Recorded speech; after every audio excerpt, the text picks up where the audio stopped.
air. Hey, good morning, Howard. Good morning. You probably don't remember me. You interviewed me about a couple of years ago. I'm like the guy who knows everything about Eric, the actor. Right. Anyways, today is the 10-year anniversary of Eric calling into the show. And is that right? How do you know that?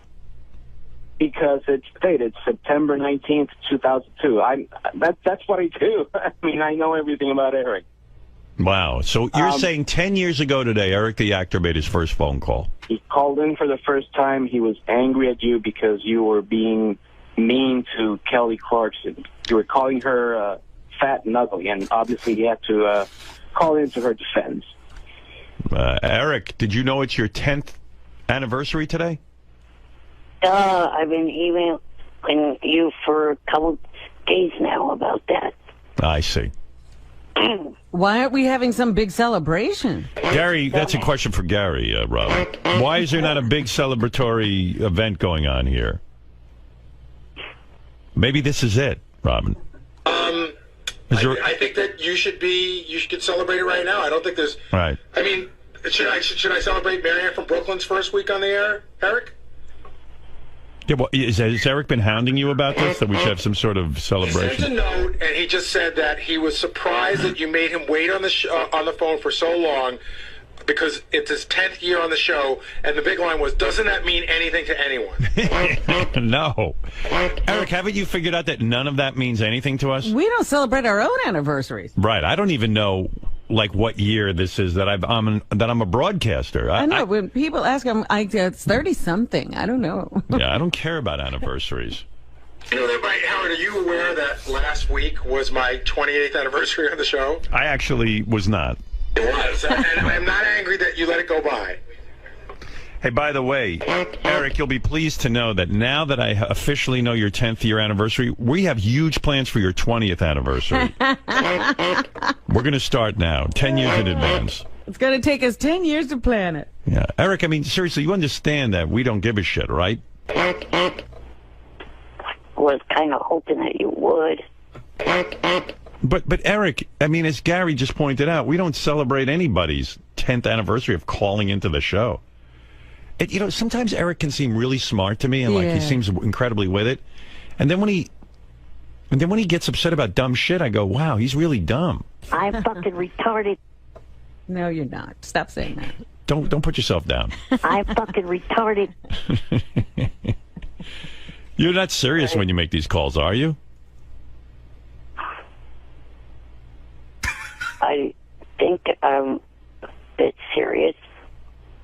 Would you like me to fly you with balloons for your anniversary? No.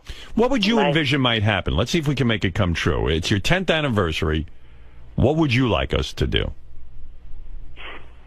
Well, some kind of acknowledgement would have been nice. Mm-hmm. So all you want to do is be acknowledged? Right. Oh, I see. Well, that's happened now. Well, maybe Javier can say a few words about you. Well, Howard, yeah, if I may say something, and even though Eric apparently hates me ever since he heard of me and then you interviewed me, I'd like to say that on behalf of the fans, I just wanted to say thanks for 10 years of really entertaining calls. I mean, you have to at least acknowledge the fact that he's probably one of the best, if not the best caller ever into the show, just for entertainment value. When is your anniversary, Javier? Of what? Of calling in. It would be, I guess, November. I called in. Maybe we should prepare for that, Robin. Javier. Maybe we need a Javier anniversary, okay? You remember the day you had Billy Joel in? Yes. That's my anniversary. Wow. What a great day. I mean, mark we that brought down, Billy Gary. in for you. Eric, do you think we should celebrate Javier's anniversary as well? No. Why do you hate me, Eric? Because, jackass, you don't know all there is to know about me like you think you do. Eric, I'm only talking about the stuff that you call into the show. Obviously, I don't know anything about your personal life. That's the only thing I'm referring to. Eric, ask him a question and see if he knows it. You know, something you've done on the air. He's not saying he knows you. He's saying he's a fan. I think Javier's a fan of yours. Yeah, that's all. Well, you know, Eric hates his fans. You know how I thought don't, Robin. You're always Howard. throwing them off your whatever you're on. You throw them off. Yeah, Eric, I don't get you. Like, That's because they talk shit about me. There's a whole hell of a lot of them that are still currently on my Twitter page that I have not thrown off. Over 25,000 to be exact. All right. Eric, you blocked me from your Twitter page for like 2 years ago. why? I don't know. Did he say what you did wrong? No, well, you know what? I tried to get in touch with Johnny Fratto, and I think he talked to him. And according to Johnny in an email, he said, Eric thinks that you're a double agent and you're out to get him. I don't even know what that means. Wow. Did you use the M word, as in midget? Well, I might have at certain points. But you know what? Even that's one thing I got to say. I've never been mean-spirited to you. If you ever read anything that I said, Eric, it might have been a goof in the spirit of the Howard Stern show, but I have never, ever been mean-spirited to you. I've defended you when people have been mean-spirited to you. I even bought stuff for him and from his Amazon. Well, why don't you celebrate his anniversary? I understand you prepared a list, Javier. Yeah, I have a list of what I think are like the top 5 moments of Eric on the show, at least my favorites. All right, go ahead. In no particular order, the flying with balloons bit, probably the best bit in the show that'll never happen. But the whole thing, you know, when you try to goad him into flying with balloons to meet Captain McPhee, it was great. Thank you. Number 2, the 0.0 call. You remember that? Yes. When Fred played that. Number 3, when he talked to Johnny to put a hit out on that guy, Jerry. Yeah, when Eric put out a hit. That was great. You know what to do. You know what to do. You know what to do. That was good. Number 4 would be the whole... You remember Kendra, the girl that he thought it was his girlfriend? Right. The whole Kendra thing, that was... Howard, if you listen from January to March of 2008, that is Eric at his very best. And was that the Bunny Ranch chick, Kendra? No. She was a porn star. Yeah, see, there's where I know this guy's not an expert. He said 2009. To be exact, moron, it was 2008. I said 2008, Eric. Oh, I could have sworn I heard you say 2009. No, it's 2008. I know. You know, Javier knows. Last but not least, my personal favorite was when he announced he was doing a modeling agency. Oh, that was great. The contest was great. Yeah, that's right. Yeah. Eric was going to have a modeling agency, and the girl had to live with him for a minimum of 2 years. Well, he had this whole contest he was running, and the prize was living with him. Yeah, right. You could either get an apartment near him or live with him. Yeah, for 7 years. And then he would manage your modeling career. That's right. Now, how did that work out, Eric? Did you ever get anybody to do that, Eric? Tony and I never really ever did it. Oh. Right. Listen, Eric, even though you might not change your opinion about myself, there's nothing but love coming from here. And just would you consider unblocking Javier on a probationary basis, Eric, in honor of your anniversary? Maybe. I don't know. I don't even remember what his username was. Javier, so I guess I could get in contact with Johnny again, and I can send him my information. And if he decides, then that would be great. And he even thought you were an idiot. Who, Johnny? Yes. Johnny was gracious to me. He was great. You know what, Javier? I was just thinking, you left out on your top 5 when Eric got that acting job and he was worried about werewolves in New Mexico. Yeah, that was great. That was a great moment. Come on. What about Howard? What about that time when he did that In Plain Sight and he was going to sue the production company because they didn't give him like one bottle of Pepsi? Right. Missing bottle of Pepsi. Or how about when everyone wanted him to go in another show where his head would explode and he wouldn't do it? Yeah. Right. Well, how about all the roles he won't take? Right. He refuses to play certain parts. But come on, the best was when he was afraid of werewolves in New Mexico. Yeah. Speaking of the fact of shows that or roles that I would take, I sent a list of different shows that I would like to appear on. Yeah, I got the same list. Actually, I don't know if you know this, Eric. I've been working on Whitney Cummings to put you on her show. Yeah, I talked to you about that a couple of weeks ago on the AJT show. Actually, Beth was approached to be on the Whitney Cummings show, and I said to Beth, can you write back to Whitney and say you can't do it? But Beth was unavailable, but would she consider Eric the actor? Oh. And yeah, they go up for the same roles all the time. Well, I mean, in other words, like sometime in the future. And Whitney wasn't opposed to it, actually. Yeah? Yeah. Tabitha told me that Chris D'Elia was asking her about me. I said to Whitney, maybe like Eric could play your abusive boyfriend or something. Well, her character has the boyfriend, right. Chris D'Elia. Yeah, but you're the new boyfriend who's abusive. Or an old boyfriend who used to abuse her. Right. Yeah, you come back and like... And that's you still have that effect on her. Yeah, like whenever you're around her, she like just freaks out, but secretly she's still in love with you. Oh my God, I'd love to see that. That would be a great episode. Would Eric play a zombie in The Walking Dead? That's a good question. A wheelchair zombie? I've never watched that show. It's a good show. Great show. A lot of people do shows they've never watched when they're actors. Would you play a wheelchair zombie? No. He's no fun at all.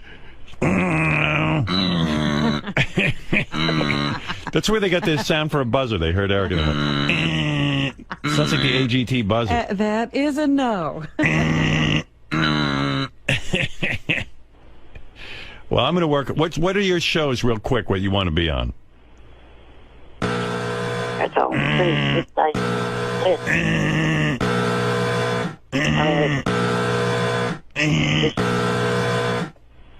Can you let me speak? Yes.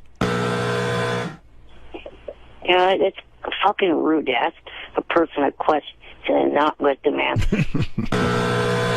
All right, let him to answer, please. The shows range on networks from Fox, all right, ABC, CBS. Go ahead. Let's hear the list already. You want the whole gamut. Yeah, you don't have to intro it. Well, Fox has got the new show, Ben and Kate. I watched the first episode of that already on demand. All right. Yeah, it's a good show. Go ahead. Do you do that one? Yeah, he'd do that. New Girl. Okay, that's a current series. Okay. Yeah. Can I just help out a little bit? Because he'll tell some other ones, but I have two that he sent me because he's got plot line ideas for himself. Let me hear it. Okay, he wants to be on FX Anger Management. My character could be an actor that has been sent to Charlie for help because I trashed the set when I noticed craft services was out of Pepsi, and Ronnie could play my limo driver with his own anger issues. All right, and what's the other one? Also on FX, Sons of Anarchy. Oh, yeah, I watched that. I love it. The storyline could have them making a delivery of drugs or guns near Carson City, Nevada, and they stop in the Bunny Ranch for a break and have some fun with the girls. I could be in the Bunny Ranch parlor where they hang out talking to some of the girls. Oh, you just want to be at the Bunny Ranch. You want to know something? That's a pretty good plot line right there. I'd see that on Sons of Anarchy. But all Eric is an extra in it. No. He'd have some lines. He'd be there with the girls, and maybe, he'd be one of the... he just said in his plot line, he'd be just sitting in the parlor with the girls. He'd be sitting there, and then he'd be like one of the Johns, and he kind of starts talking to one of the girls about some stuff, and maybe he interacts with one of the Sons of Anarchy. Well, now you're fleshing out the role. Eric didn't give himself a character or anything. And why would Sons of Anarchy... You know what would be good, though? What if Eric played like the Sons of Anarchy are on their bikes, and they're riding down the highway, and then they run over Eric, like a speed bump, like a raccoon. Or somebody has Eric in a sidecar, and it just detaches and goes down the highway. Yeah. I'm flying. I'd hang him from Ron Perlman's handlebars. His character can't ride anymore. I know, he's having trouble. All right, anyway. Get back on that bike. I'll ride on Jax's bike. Hey, Jax, you're hot. All right. Well, listen, Eric. Congratulations on your 10th anniversary as a caller to the show. He didn't give us his full list of shows. Oh, please, Robin, you're killing me here. I'm always fascinated. Community and Parenthood are two more, but he had no plot lines for them. Community and Parenthood. All right. There you go, Robin. All right. Well, Ben and Kate he wants to be on. And New Girl. I don't know what New he's Girl. supposed to play, yeah. Now, maybe he plays a girl. Another girl. Oh, Would you ever be in drag for a role? no, I would not. Uh-huh. No. And what I would play on those two shows is a guy that the main female character of each show would be going out on a date with. Would you play a baby on Parenthood? Like a guy, would. let's say you're a guy or a criminal and you have to break into, like, so you go to a daycare center, you get in a crib, and you're sort of pretending to be a baby so that you can rob the place. No. Now, you're hard to write for. See, that to me would be a good show. Like on Parenthood, they take the kid to like they're checking out some. I've never seen the show, but I would imagine there's young kids involved, and they go to the daycare center, and there in the daycare center is this baby. That's real nice that you've never seen the show when two of the people involved with it are big fans of your show. Who's on it? Dax. Oh, Jack Shepard, plus isn't Ron Howard a big fan of your show? yeah. Well, I can't watch all the shows. I have so many fans, Eric. I can't watch all of their shows. You know. Hey, look at the way you treat your fans. Poor Javier can't even get on your Twitter. Don't criticize me. You're both the same. Well, you know, he doesn't have to like me. I still like him. It's okay, Eric. But, you know, that'd be a pretty good episode where, so Eric's in the, you know, he's in the, let's say, an orphanage or what, I don't know, like a daycare center. And like, at first they look at him, that one looks strange, and they're like, and he just goes, I have aging disease. I can't believe Eric doesn't want to be on Glee. Oh, hell no. Really? No? Sounds like it's right up your alley. I think you would love that. Not at all. Would you Why play not? one of those gay, like, chorus kids? Don't stop. Nope. They leave. You would never play gay. You would never play a gay character. Nope. The only I see. shows that I would be on that have any gay type things on would be the New Normal and Modern Family. I see. Mm-hmm. Would you be like a baby on Modern Family? No, in this kind of Would you play a meth baby on Breaking Bad? Like, no? Like somebody had a big meth habit and you became the Walter, baby. I'm hungry. And then all of a sudden, like, the doctor, like, they show her giving birth and everything, and then, oh, my God, there's complications, and then all of a sudden they cut to, like, the baby coming out, and it's you. And you're like, oh, my God, look what meth did to the baby. And then, you know, be like, it would be very, very anti-drug. It would be good. People would stop doing meth if they saw that. The idea that I came up with for Modern Family was I would play a math teacher for Manny, and my character would get the hots for his mom. All right, well, anyway, hey, happy anniversary. Javier, I hope you get added back to Eric's Twitter following. Let's hope so. Eric, are you political at all? Have you come out for Romney or Obama? I'm Democrat, so yes, I would go for Obama, not Romney. Right. As Jesse Ventura would say, you're a Democrat. Right. I'm a Democrat. Are little people allowed to vote? Robin? Yes. Yes. Yeah? Oh, I didn't know that. Yes. Only for felons aren't, but little people are. Yeah, I didn't know if you guys were allowed It's to an vote. age thing, not a little people. I just wanted to ask Eric that question, see what he said. And I was wondering, do you have any? Don't you think prize that's money? against like little people? How do they vote? Because those things are up high. The I'm things, sure they get help. What do you do, Eric, when you vote? Do you do I do absentee? Yeah. Yes. Absentee I see. ballot. I was trying to ask, do you have any prize money? Oh, boy. In honor of We your were 10th talking anniversary? to Eric, not Wendy. Yeah. Yeah. I don't think we do, actually. Although we do have money for Javier, your fan. Oh, great. Can I ask you something, Howard? Yes. Do you think it would be fun? I think this is one of the things that bothers Eric. Do you think it would be funny at all to pit Eric against myself in an Eric the Actor trivia contest? Like, in other words, see who can answer more questions? I mean, wouldn't it be funny if I actually beat him at knowing more about himself than he? Yeah, we got to have some money for that. What is it, JD? He's doing a block party this weekend. He doesn't need any money. Oh, he's getting paid. What is that? Yeah, he's getting paid. Doesn't he get a couple of grand for that? Oh, I don't know about that, but I mean, I don't know why he's begging for money. You're getting paid this weekend, aren't you? Yeah. Stop being a freeloader, like Mitt Romney says, and go to work. Now, maybe Mitt Romney's onto something. No wonder you're for Obama. You get your hand out. Thanks, JD. If you can call that a hand. Gary, do we have any, like, is there a way that, like, in the commercials we could put together really quick a 5-question contest between Javier and Eric for, like, some money? I think I have some money, but what kind of a contest? Like, where we ask Eric the Actor trivia about his various appearances on the show, and then see who can answer more questions. Javier's claiming he can beat Eric at his own trivia game. I definitely have the money. Let me see if I can work on the game. Yeah, I mean, it's short notice.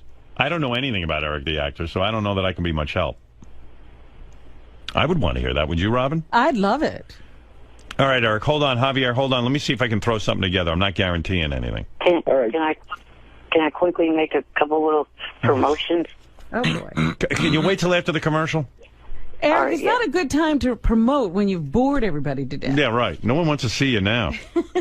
Hold on. If it wasn't for Javier, you wouldn't even be interested. Right. Hold on. Well, one of the things... Oh, my God. Hold on. I got a break. Already promoted. We're coming back after the hold on. commercial. What a great 10th anniversary this is. Uh-oh, I think I just... Oh, fuck. I think I What, just... did you cut him off? No, I think he's still on hold. Javier, you're still there, right? Yeah, I'm here. All right, let me see if I can get you on hold. Oh, boy. Hold on. I think I might have hung up. You might have hung up on Javier, too. I don't know. I don't even know. All right, we'll be back right after these words. Hey guys, do you think you can help me out? We got to do this really quick. There's a guy on the phone who claims he knows more about Eric and his appearances than Eric. So try to put together a quick 5-question game about Eric's appearances, like, what did Eric agree? You know what I mean? Can you guys think of anything? I'll have to search. Jason, can you do some searching too? Yeah. I have one. What job did Eric turn down for TV because he thought it was too satanic? This is, I already have this. Richard, what job did Eric turn down on TV because he thought it was too satanic? Which one? Adult Swim. Oh, really? Yeah, that was from 2011. For just $59 a year, get unlimited backup space for your PC or Mac. Plus, access What on Adult Swim, though? your tablet or smartphone. If you run a He's going to take a job on Adult Carbonite also has a Swim. plan that will back up all Hey, can you find out what cartoon on Adult Swim? annual fee. Don't wait. Go to Carbonite.com today and type in the offer code 100 for a free trial with no credit card required. Plus, 2 free bonus months with your subscription. That's I'll just put the Carbonite.com. Adult Swim. Okay. I'm back. Hey, Gary, can you help me with this game for Eric the Actor? Yeah, I know we got bamboozled into this. Give me some prize money, and let's see if who wins. I think we only have 3 questions for the Eric the Actor game. Again, we had to do this at short notice. Gary, here's another one. I know if this. There's not that much information out there about Eric. All right. Do you want to do the questions or you want me to do them? You better do them because I can't read that. All right. Let me get these guys on the phone. There's Eric the Actor. Eric, you there? Yes.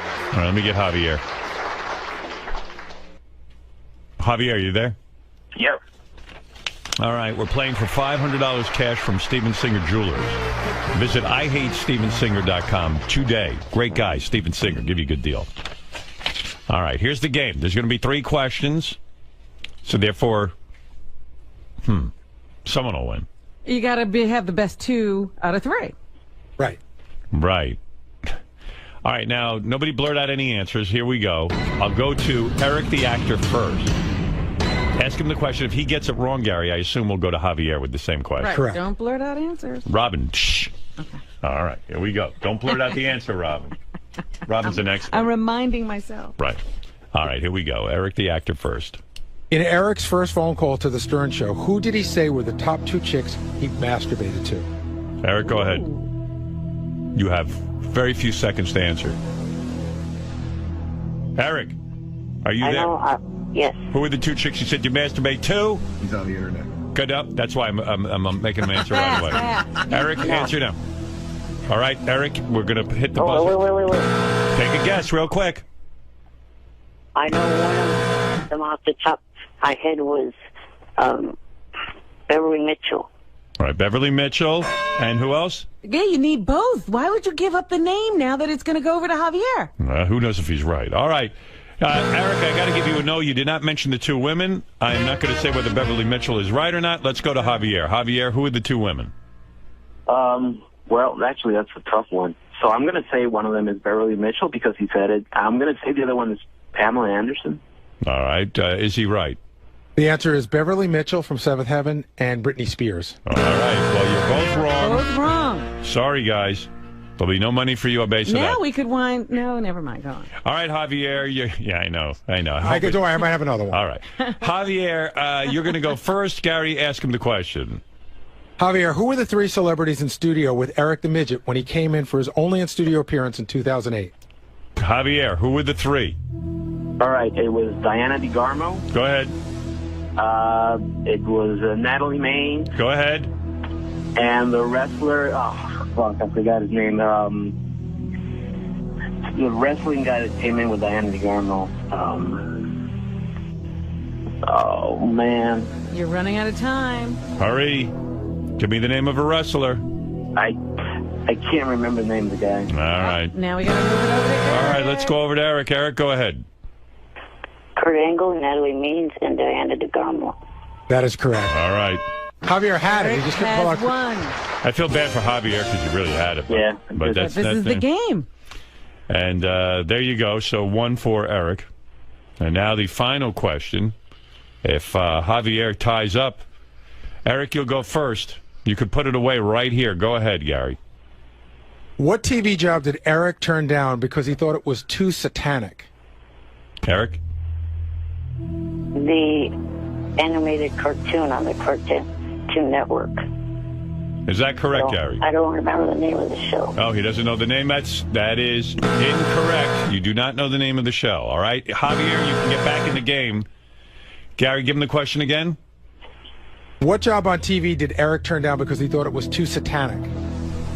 It was a satanic cartoon. I don't think he said the name of the show, but there's not a name of a show, it's a particular network. What kind of question is that? South. You want the name of the network, or you want the name of this network? The name of the network. Now we had to ask Eric again. We have to ask Eric again. Did you? No, Eric gave me the name of the network. Oh, so he answered the question. No, he didn't. He gave an answer, and it was incorrect. Wasn't correct. Okay. Oh, okay. Gary, this is a horrible game. He might have been correct. I don't. Sal was involved.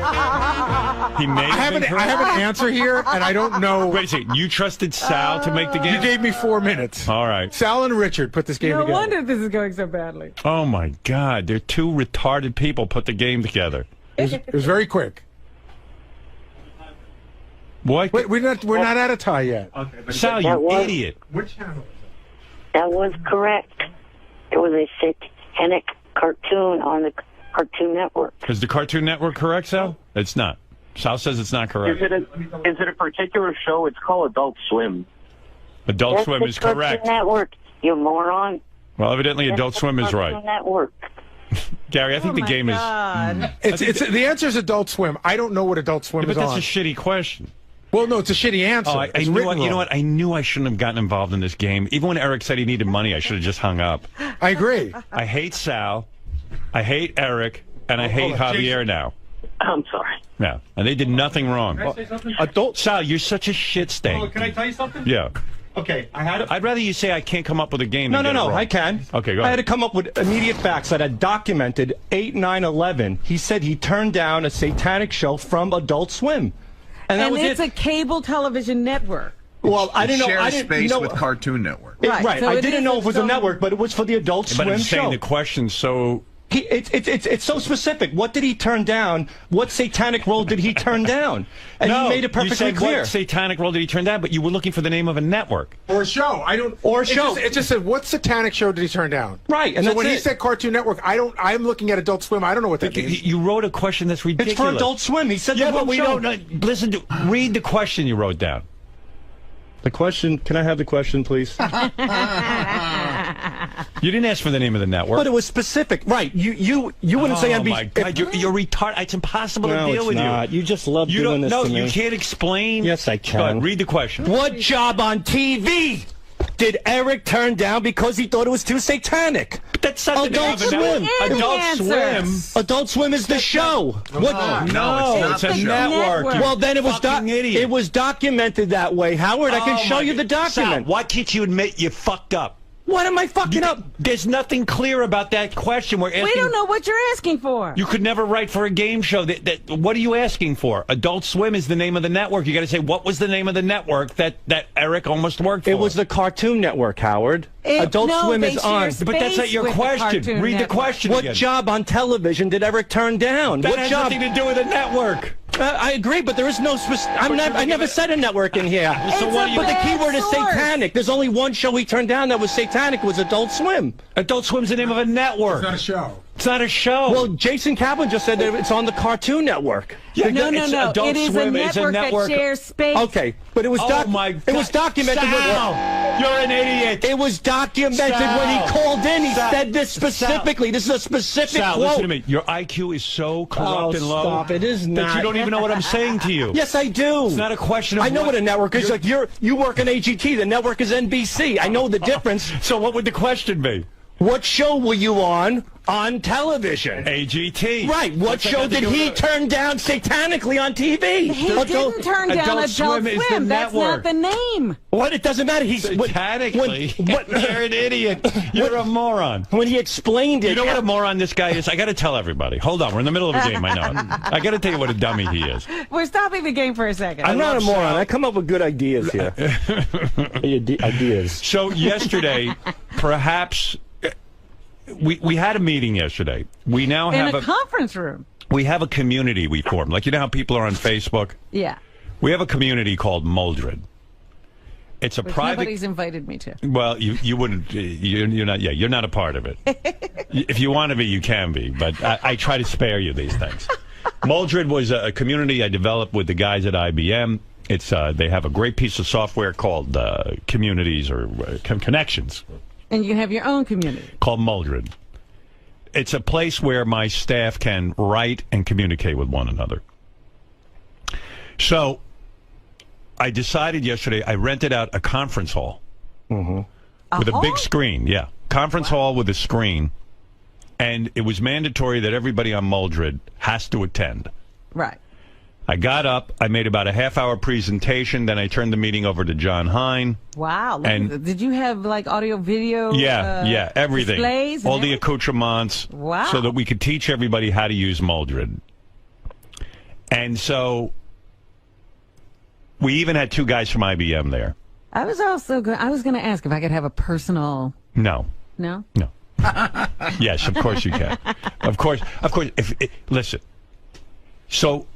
The problem is, I know everything, not everything, but I know a lot of stuff about 𝗦𝗁, and so does John Hein. We've been working through this thing for months, okay? Mm-hmm. And rather than sit down with everyone individually and try to explain it to them, which could take forever, we said, let's get everyone together, we'll answer all your questions and explain how this thing works. Makes sense, right? Absolutely. Well, everybody, mandatory to be there. You have to have an ID and a card to get in. It's a whole formal meeting. Right, I saw the thing. Bring your building ID, etc. Right. So I'm up there, and I'm talking for, I would say, close to a half hour. I'm explaining 𝗦𝗁 to everybody. I'm going through the intricacies, how to sign on, how to use this thing, how to communicate with one another, how we shall work together. And at one point, about 25 minutes in, I go, and for example, let's say Sal wants to do this. He's doing a phony phone call and he wants help with it. I go, where is Sal? We look around the room.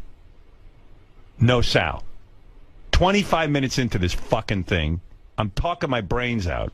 Like, the last thing I want to do is sit there and teach. Who's not there? Everyone is there. The only one not there is who? Sal. Sal. Why not? Right. So with that, like almost like by a miracle, 25 minutes, all of a sudden, who comes running in the room? Like on fire? All Sal. flustered. Everybody else is there.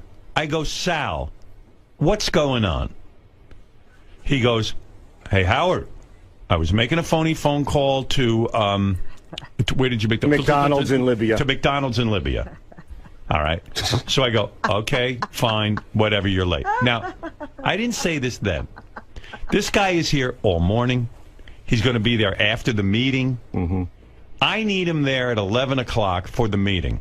What? Everybody else knows. And I'm thinking to myself, well, okay, I don't want to slow down the meeting berating Sal in front of everyone, but now he's missed 25 minutes. He has no fucking clue what's going on. And the absurd answer that he was making a phony phone call to McDonald's isn't going anywhere. Right. It's going to be there all day. Libya so far hasn't gone anywhere. Well, I have important information that was just handed to me by John Lieberman. Right. Sal went to the newsroom to ask 2 different people where the meeting was. Yeah, when I stormed out. Fucking idiot. I stormed out of the room. How did everybody else know? Couldn't you have prepared a little? I was caught up in the call, and then all of a sudden I looked at the clock. It said 11:21. I said, holy shit, and I ran out. So can I ask you a question? We all did the wrap-up show together, right? We ended at 11 together, right? And we all frantically came in here and grabbed our notebooks and our pens and ran down to the meeting. So why did you go to make a phone call when we were all leaving together? I was just caught up in it. It was just I messed up. There's no excuse. There's no excuse. With them, You're retarded. I got there. You know, I missed 20 minutes, but I got Moldred down pretty well. So no, you missed shifting, as well as you got this deflecting. You think you got Moldred down. You know what I'm going to do after the show today? I'm going to fucking quiz you on Moldred and see how well you got I know a lot about Moldred. Yeah, okay. You could quiz me right now. No, I'm not going to bore the audience. Well, we're in the middle of another game. We're in the middle of the game. You just fucked up. I didn't screw that up. Unlike the meeting you fucked up yesterday. Well, I apologize about that. Yeah, good. I just wasn't aware of time. It happens. We all screw up. No, we all don't. Not one person screwed up but you. Yeah, I know. Can I say something about this question? What question? The one question that Sal screwed up. Yeah, I mean, Eric, forget it. I mean, the guy fucked up. What am I going to do? Wait, Adult Swim, for this moron's information, is a block of different animated and non-animated shows on the Cartoon Network. It's not. Eric, it goes beyond that. Eric, it goes beyond that. I mean, the question doesn't even make sense. We don't know what he's asking for. He's asking for the network. He's asking for the name of a show. He's asking for 50 different things. The whole thing is screwed. I made it as general and simple as possible. What team? I want to get back to how did you miss that meeting yesterday? It's beyond my comprehension. How many times do I have a meeting that important where I rent out a conference room? Not many. So that I can help you with things. And I appreciate it, and I apologize. I was a little late. Thank God I know Mozart very well. I was done. 25 minutes. How do you think I feel? You think I would want to miss meeting me out of all people? What? You think I would want to miss Yes, a meeting? of course you did. I know, but do you think... Yes, I think you wanted to... I think you wanted to... You know what? I'm going to tell you something. You're out of If I had your said to mind. you, You're nuts. there's a woman waiting in the conference room at 11 o'clock with her legs spread. She's going to fucking fuck you, blow you, and then piss on you. No, all you would have to say, you can piss on her and spit on her. Yeah, right. If I told Rob, you that... keep yourself out of it. If I told you that, Sal, you'd be there. Howard, I got caught up in a phony phone call. No, you I didn't. screwed up. Can I just add one more thing? Because Jason pointed this out to me. You know, Sal, as a general rule, you're almost always late for our Tuesday meeting. No, I'm not. Yeah, you are. I am not. Oh, yeah, you're right. He is. I am not. I don't even think he was there at the last one. Yeah, I sure was. I was absolutely there. Yeah. I've been to every single The meeting. very last meeting we had, I was well into the meeting, and I go, and Sal, Richard, almost a replay of yesterday. I dropped my pen, and Gary, you screamed at me like a lunatic in the hallway. No. I had to come and get you. I went to the bathroom, and I left my pen. I dropped my pen. You have OCD? Is that what's going on? I have a little bit of So that. you have to be late to everything? No, I'm never late to anything. I'm here early in the If morning. you're on time, will bad things happen? Because bad things have already happened to you. What are you worried I have about? a little OCD stuff. Yeah, all Few the magical thinking isn't working. Well, then I'll change it. I'll change the magical thinking. But no, I don't. Change it to being on time. I'm on time every You're on morning time, on good this things show. might happen. I'm on time all the time. All the time I'm on time. No, yesterday you weren't. Yes, for that meeting, yes. So how can you say you're on time all the time? Not all the time, except for yesterday and the meeting before. Weren't you late to work the other day? I got a report. Nope. I wasn't late to work. All right. I was absolutely. All I right, haven't thank been. you. Thank you for. Howard, can I ask that Hey, how one much? question? Yeah. Because, again, I'm getting the second hand thanks to my good buddy John Lieberman.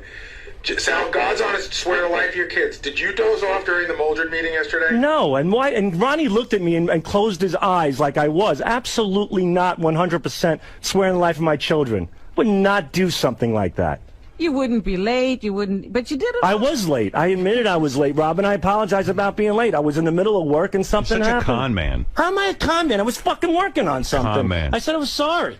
How am I a con man? Because what am I doing? Bullshit. You could have worked on that any time. I know I could have, but I was caught up in it, and I looked down, and I realized that it was 11:20. I fucked up. By the way, the phone call's really good, though, at least. Thank that you. I'll give you. Sal's never late. Thank goodness. But Sal was late the day you made the most important announcement since we've been at Sirius. Oh, remember that? Right, yeah. Yes, that I was late for, and you guys pulled a good prank on me, so at least it turned into decent radio. You want to hear when Sal called, as long as it's just causing so many problems, you want to hear when Sal called McDonald's in Libya? Yeah, let's hear All right, well, first of all, I got to figure out what to do with Eric the actor and Javier. I have a tiebreaker. I wrote a tiebreaker. But Eric's already winning 1-0. Right, Okay. we need 2 more questions now. But- I don't want 2 more. Is there a way to pay off both these fucking I have guys? 2 more questions, or I could give them both $100 and we can move on. How mu- no, what? Wait, please, Sal. I'm trying to get out of your mess. What is that, Gary? I have 2 more questions, or we could give them both $500, courtesy of Steven Oh, Singer, I would love that. and move on. Oh, thank you. Just read the plug in Friday and we'll move on. Oh, thank you, Gary. Thank you. You hear that, Sal? Your fuck up.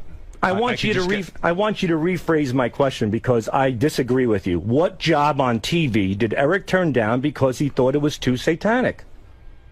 Did he just change the word? No, it's the same thing. So what's the answer? Adult Swim. Adult Swim isn't a job. Not a job. It's a network. I get it, the word job, perhaps. Okay, look. Hey. Thank you. Well, What job? The job would be the name of the show, which we don't know. Or a show. You could have said Eric had a meeting with a network. Or a show on. The word job is the word job makes no sense. That's the improper word. There's no. I have to double check the notes because I did copy and paste all right, good. Copy and paste. And you can be sure he doesn't understand Muldred at all. I certainly do. No. Now, yes, Eric. What part of my explanation did you not understand? Adult Swim is on the Cartoon Network. It's not one. Yeah, I know that, Eric. particular Okay, I show. got to get out of this. He's yelling at Sal. God. I feel listeners. We'll give you Sal's personal number. Please don't. Listen to me. All right. Well, Eric, Javier, I've got good news for you. You've both won $500 cash in a monumental waste of money. I'm so sorry. This is my fault, Howard. It is your fault. I'm blocking you from We're gonna Twitter. block you. Yeah. Okay. Here we go. You've won $500 cash from Steven Singer Jewelers. Thank you. Visit IHateStevenSinger.com today. Thank you, Steven Singer, for bailing me out on this. I don't know what I'd do without you. Thank you, StevenSinger.com. Eric, I'm going to put you and Javier. It's in the middle of a game. Don't make me go in. What is this? No, they're sending me in here. What is going on today? Ronnie has something to say. Ronnie, put your headphones on and say what you're going to say. Say what you're going to say. No, he said he wasn't sleeping. I know he was, okay? I swear to God, I was not. I have a witness. I saw you. Security guy that was working with me. I was. We were laughing our ass off. I was not sleeping. Are you out of your mind? I would not sleep. You were sleeping. I don't care. I'm not even arguing. Dude, he was sitting there like this, making like he was awake, but his You know eyes why? were Because closed. he's a big shot. Big shot in my ass. You better know how to fucking work that Muldred. Howard, you know I didn't fall asleep. You know it. I would hope you would. I don't know. Ronnie, I looked at you constantly. I can even tell you where you were sitting. Remember. That's crazy. The idea that you know where I was sitting, it doesn't mean you didn't fall I mean, I asleep. was observant of everything that was going on. Yeah, all right. Yeah, I Sure. wish we had a pop quiz for him. Ask me any. Howard knows Muldred. I know Muldred. Ask me anything Ronnie about has it. a whole list of people that were falling asleep during the meeting. Wow. Well, then you should discuss it with them because I wasn't falling asleep. Yes, I came late. I'll admit that. What job did Muldred turn down for being satanic? You idiot. I mean, really, I always think like you not being intelligent is a joke. It's not. It isn't. You don't know geography. You don't know anything. Fuck geography. Where am I going? I'm not a pilot. You don't know anything. History. Can I tell you one more? Yeah. Remember when Sal had melanoma on his ass? Oh, this is amazing. He had melanoma on his ass? I heard this on the wrap-up show. Thanks for remembering, Robin. It was only cancer. Sal had a melanoma on his ass. Like, that's what's a pretty serious thing. Yeah. So, skin cancer. So they're talking to him yesterday. They're talking to him yesterday on the wrap-up show. And they're talking about skin cancer. And Sal, of course, tans because he doesn't understand that tanning is bad. So what does he do? He doesn't understand that being in the sun is tanning. Right. He goes, I don't go tanning. I'm just in the sun. I don't go to tanning salons. Okay, so then they say, well, what do you think causes cancer? He goes, my cancer was caused when my wife hit me with the paintball in my ass. I'm taking this to the dollhouse. Christine, you like this, don't you? This is so funny. All right, ready? Am I good? Yeah. Okay. Lower? Oh, my God. It could have. There could have been carcinogens in that paint. It didn't. And it broke the skin, Robin. Oh, it did break the Yes, it did. Oh. Oh, well, there's Sal being right. No, I'm not. You're not being right. Oh, yes. Right. And you know what? Paint caused your cancer. There could have been carcinogens. Quickly. And it's in the spot that my wife hit me twice, and I had a hole the size of a fucking golf ball in my ass with the paint in it. And it's No, come on. And I don't tan my ass. Who knows what you do? That's what I was You went to asking. tanning booths as a with kid, your clothes off. Sometimes. That's where you got your carcinoma. It's possible. It's possible. Yeah, okay. Does he get completely... tell you that? I don't know who told me that. Somebody told me that. What did your doctor say? I don't know, but if you get a doctor on the phone... Why wouldn't you know what your doctor said? The most important person, the guy who diagnosed your cancer, gave you a reason. I'll tell you what my doctor said. He said it could be anything. It could have been the tanning beds, it could have been the sun, and it could have been something else. It could have been from paintball? It could have been. There could have been carcinogens in that paint. Your doctor said that? I believe he did. I mean, I wouldn't have remembered it if he didn't. You're an ass. Fuck you. What about those mechanical cigarettes you smoke that have a big poison bottle on it? Yes, With that a was skull from and Australia, crossbones, but I'm using something new now. I'm Or using. the 𝗵𝘵 from India. I stopped using the 𝗵𝘵 from And India. now he's wearing a helmet with lights on it. What? The helmet's out. His wife was unhappy about the helmet. She No. wasn't to live.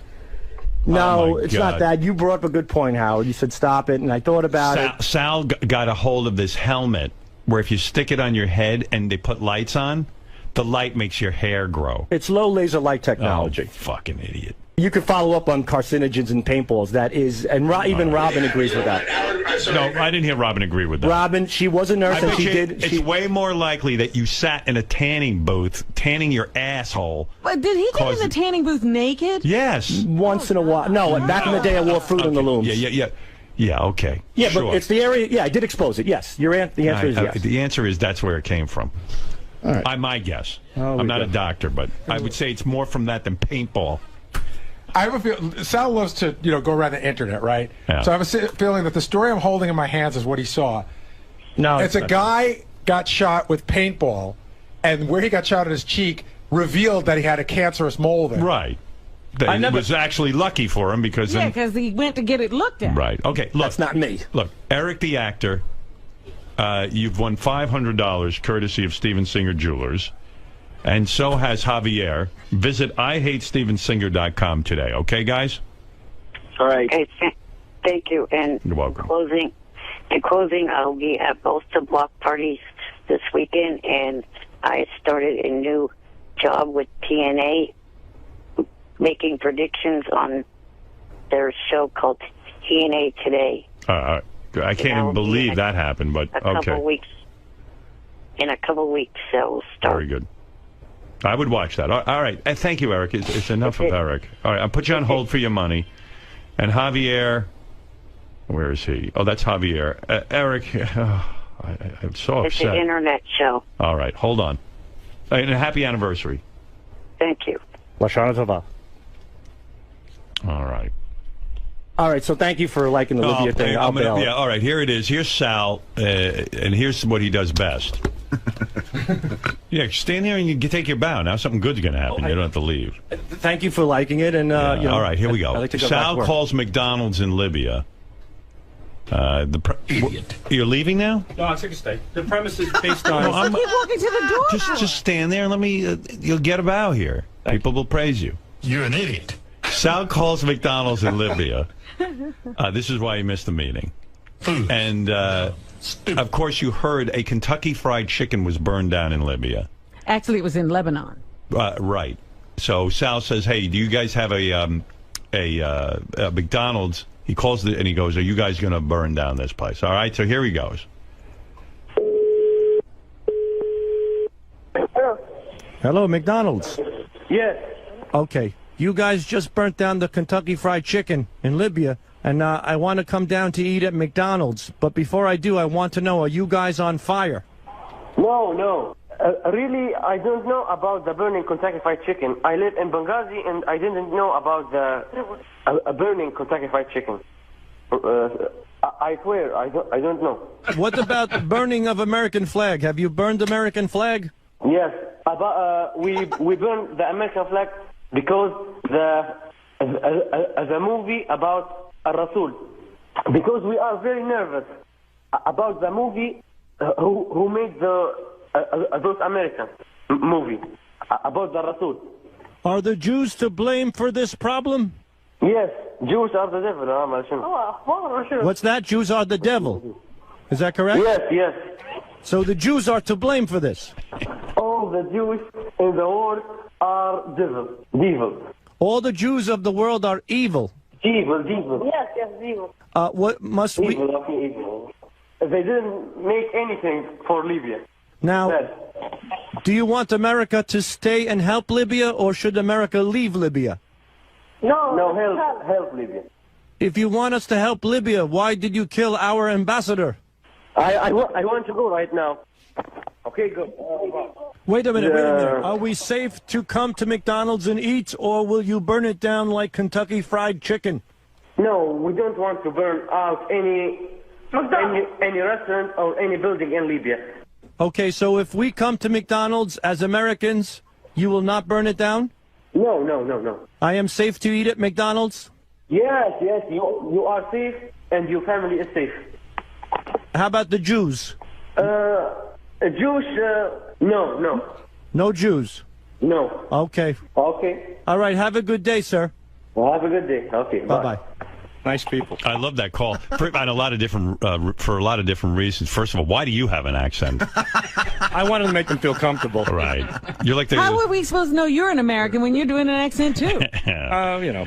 Well, whatever it is, it worked because interesting. The best observation I can come up with real quick is that, no matter where you call in the world, no matter what's going on, there's always some woman in the background yapping away, telling you what to say. That's number one. Who the hell is that? That's universal. Yeah, that's universal. I like how she was correcting him on devil and evil for the Jews. Devil. They're devil.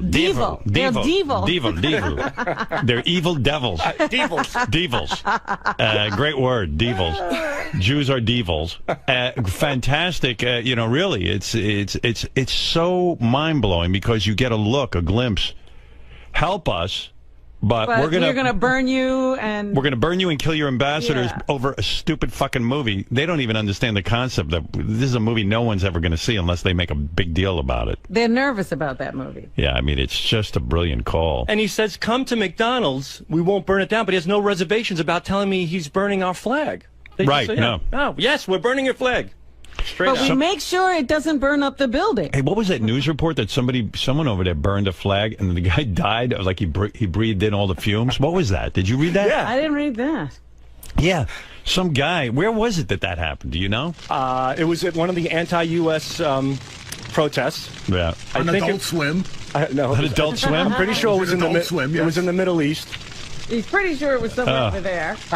And the guy. Glad you knew that. I don't know why I'm bothering. And some asshole took a breath of the smoke and died. Okay, a Pakistan man, I think. Islamabad. I took a breath of a flag and died. His turban went on fire and he croaked. What a fucking story. It's such a Pakistan man has died from inhaling smoke from burning a U.S. flag during a protest against the anti-Islamic film on the innocence of Muslims. Abdullah Ismail died in Mayo Hospital in Lahore. Yeah, after Lahore. having complained of feeling unwell during an angry demonstration. I want to thank the Surgeon General for not putting any danger signs on flags for when you smoke them. I think that's a good idea. And I can't believe Muslims are killing people over a movie, because if we did that, do you know how many people we would have to kill over bad movies? Well, that's what I'm saying. True. The protests are because the movie is so bad. I mean, that movie Jackie's in that we play it all the time. We'd have to have a riot over that. Put him one. in an Iron Maiden. Oh God! Jennifer Lopez would have been murdered 30 years ago. I love too that The whole logic of burning down your own country because you're angry with the United States is just so fucking brilliant. I mean, that's like if I hated Jay Leno and I punched myself in the head over it. Well, look at the woman who blew herself up. Right, I'm going to blow. I'm blowing myself up. Yeah, that movie is making me blow myself up. I'm blowing myself up over a movie. Don't kill yourself. Oh, God. Oh, my God. Well, Sal, what can I tell you? I mean... Well, thank you for once again, the call. Yeah, try to be on time to meetings. I will. I apologize. Yes, thank you. I love busting his balls. Some guy on Twitter had the fucking balls to ask me, why do you like busting Sal's balls so much? I go, did you not listen to the show from 91 to 2006? So good. Gary. I mean, give me a fucking break. Gary, you were under fire for a second there for this game that you assigned. Well, Howard understands. Howard knows I was in with him during the break working on our show stuff, so he knew I had assigned the game to the guys. There's 3 more. Okay. Which was beautifully parlayed into now Sal getting beat. Well, we had talked about this earlier this morning. I said to Howard, I go, I don't understand why Sal had to go make a phone call at 11 o'clock. McDonald's going to be there all day. It's a beautiful thing right now for you. Again, I can't hide that smile on your face. Why would I fuck with Sal? Sal fucking used to call me at work all day long and bust my balls. It's good-natured. You know, I don't hate Sal. You know, if I hated Sal, I'd probably just ignore him. But I like fucking with him. It's Stern Show karma right now. Yeah, you know. And I appreciate it. I owe him a couple. You know, Sal 1 million, Gary 3. Okay. Sal. Yes, sir. This was sprung upon you. I shot it happening. I mean, Gary came up to you. You had 2 or 3 minutes to come up with a game. Yeah. Can we go check the internet where I copied and pasted it?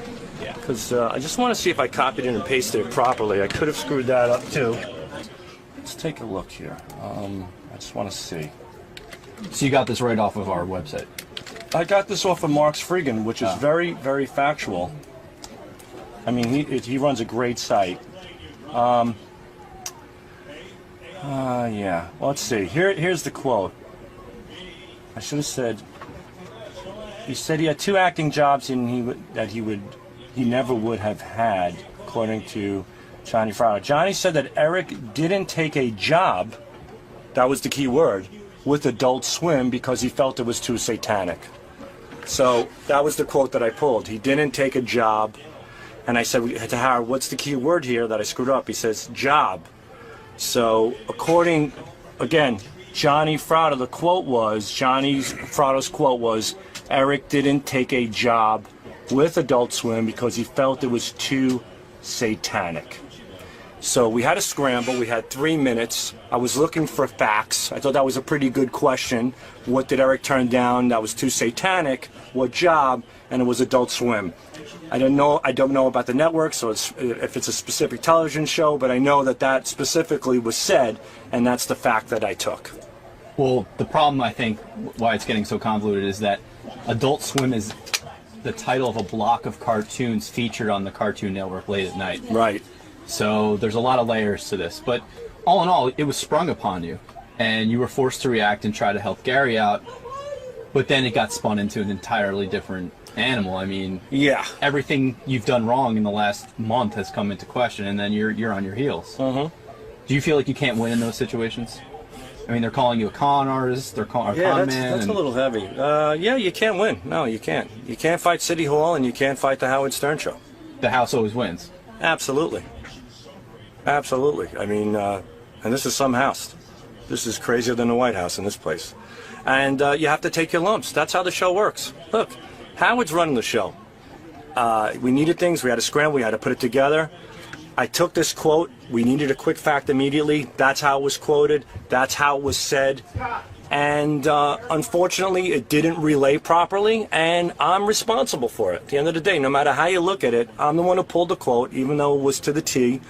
It didn't translate right, and I have to take my lumps. Does it bother you the fact that this one small error sort of negates all these things that you've done well over the years? I mean, it seems like they take one small error in a game that you scrambled to put together to help out Gary, your boss, and all of a sudden everything else is coming into question. Your lateness for meetings, everything else. I mean, although he liked your prank call, that's great and all, but does it bother me? Yeah, does it sort of reignite your fire against Gary?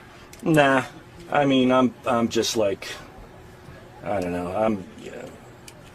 I'm at the point where I'm completely desensitized to insults and to being badgered. Remember I told Tim the other day that sometimes he could stare at me during the commercials and distract me. And Gary and I have like 3 seconds to talk during the commercials because I have to read live commercials, and then we try to prepare some stuff, and he plays me tapes and things. Mm-hmm. So I'm sitting here, and I'm waiting for Gary, and Tim comes over, and he goes, award-winning American Idol spot. What? Well, that's what I said, what? Because I'm sitting here going like, okay, I've got my 5 seconds to prepare for the next segment. It goes down that fast. That's why I'm always vomiting when I come back. I'm trying to eat. I'm trying to fucking listen to stuff. And all of a sudden, Tim goes, award-winning. I wrote it down because I wanted your interpretation. If Tim was standing next to you after the hour we just did, and he said to you, award-winning American Idol spot. He goes, award-winning American Idol spot. What would you think that meant?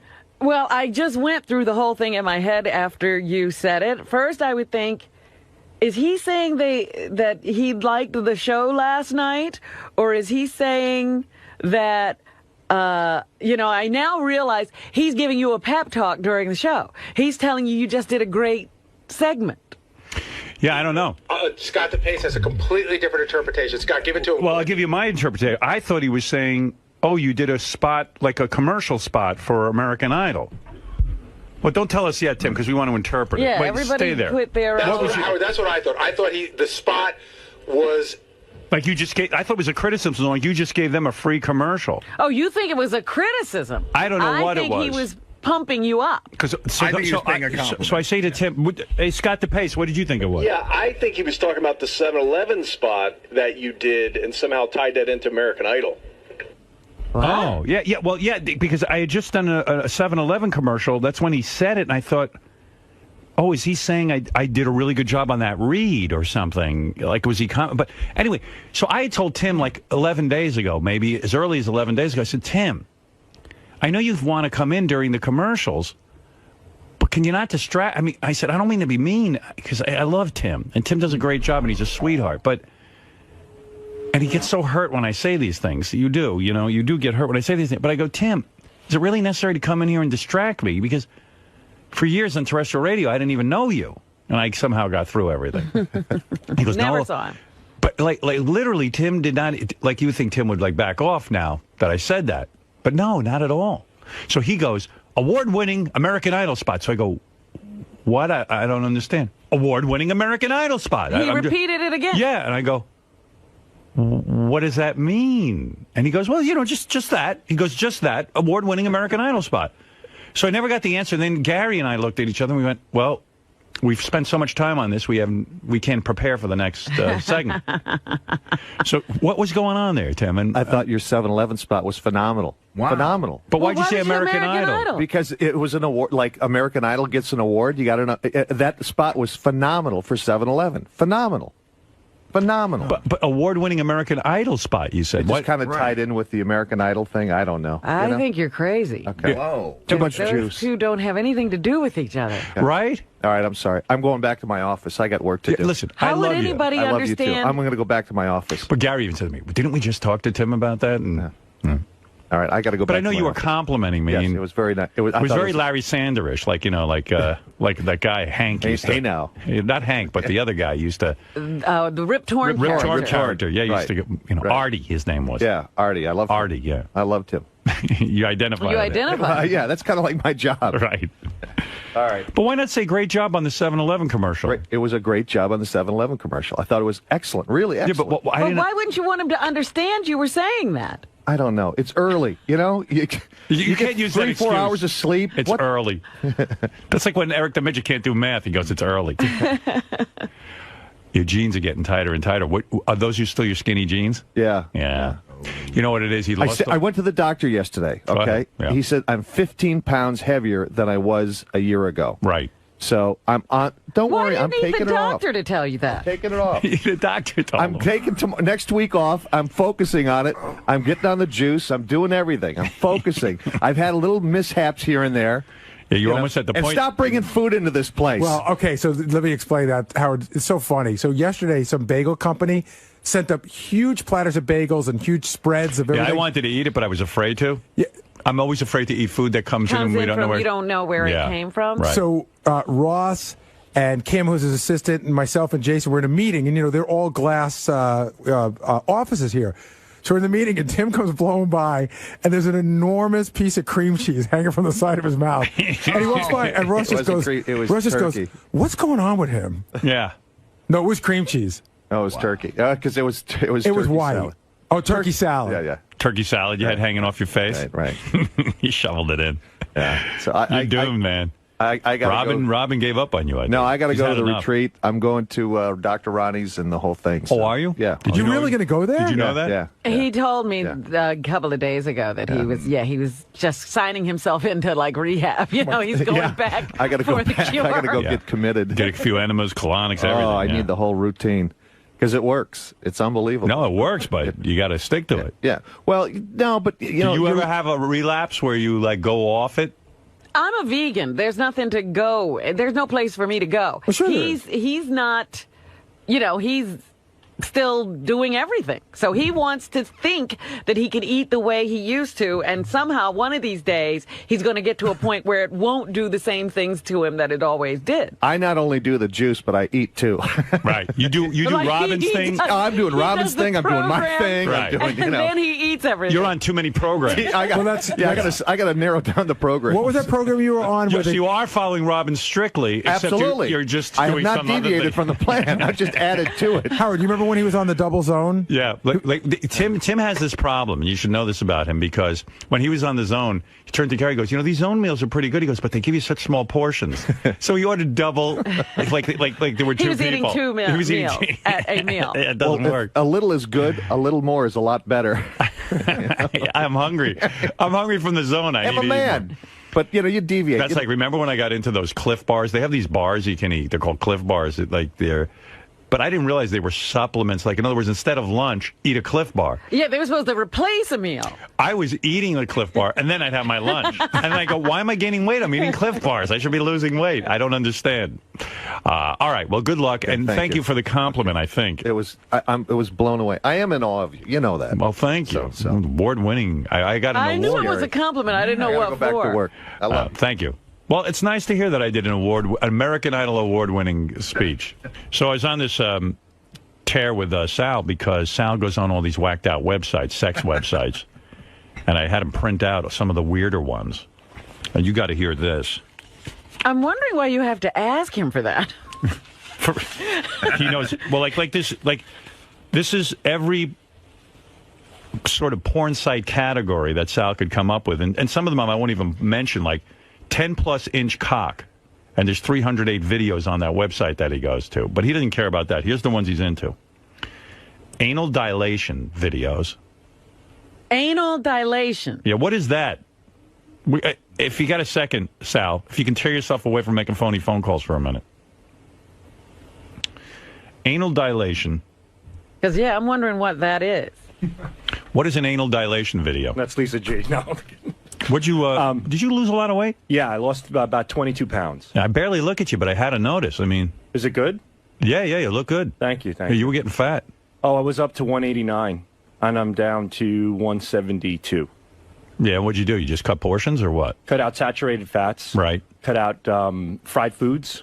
Cut out white breads and sugars. And poured off you. Yep. Yeah, you look better. I've been losing about 2.5 pounds a week over the course of nice. six months. Very good. Yeah. So what is anal dilation video? Generally when a guy creams in a girl's ass after anal sex and the asshole, it flutters like My head's already spinning. Wait a minute. Does that turn you on? No, not that at all. But it's interesting. You like to see the cum drip out of her ass? Yeah, but the asshole pulsates. Wow. After getting rammed so hard. What's antique videos? Well, wait, what is it, JD? I don't think it necessarily has to involve a guy coming in a girl's asshole. I think well, I'm going to correct you. Like people using a speculum, like a gynecologist uses a speculum or whatever, and they put it in a girl's asshole and just spread it open. Well, that's medical tools. Oh, is that a medical tools video? That's medical tools. That's a different category. Anybody beating off? I mean, I thank God that I wasn't born with this fetish thing, because I just would hate to have to beat off to women with medical tools.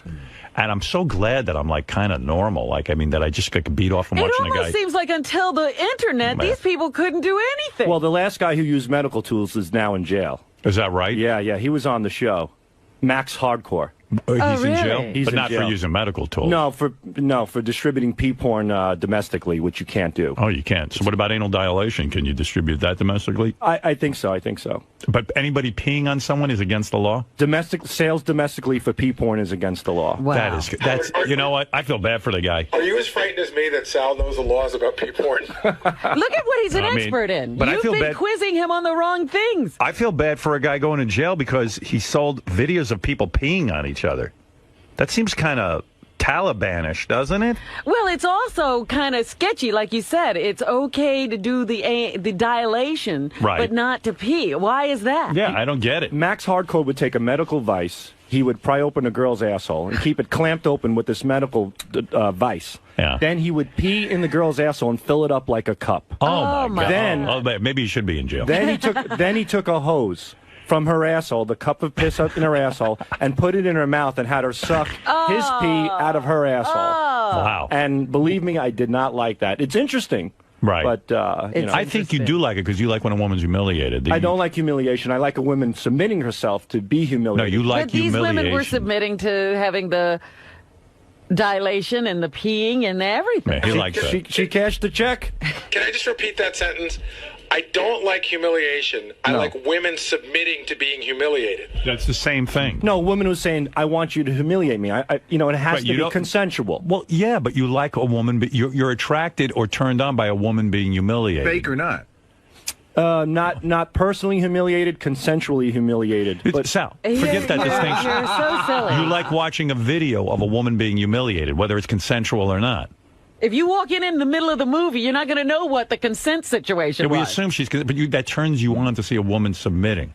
Submitting, yes, because humiliation.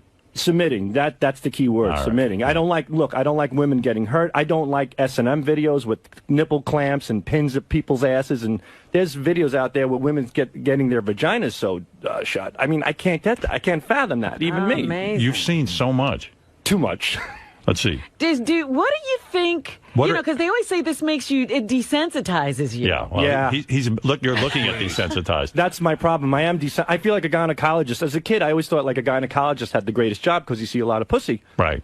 But now I watch these videos, I get nothing. What's an ant video? A-U-N-T. Just ant fetishes. Like guys fucking their ant? Does that turn you on? Because you watched your aunt take a shit? And by accident, I was waiting for my cousin. My aunt unfortunately came in. And that was a little Just so we get that straight, that's when you drilled the hole in the bathroom. No, it so was that you could see your cousin going to the bathroom. You wanted to see her naked. It was a towel closet, and it had louvers on the door, which you can't see in, but you can see out. Right, and you were hiding. I was hiding. And then your aunt accidentally walked in and took a shit.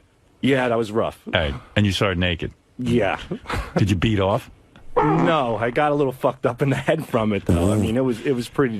You beat off, didn't you? Tell the truth. Not to that one. And you may want to hear that I beat off. No, I don't. I want to know the truth.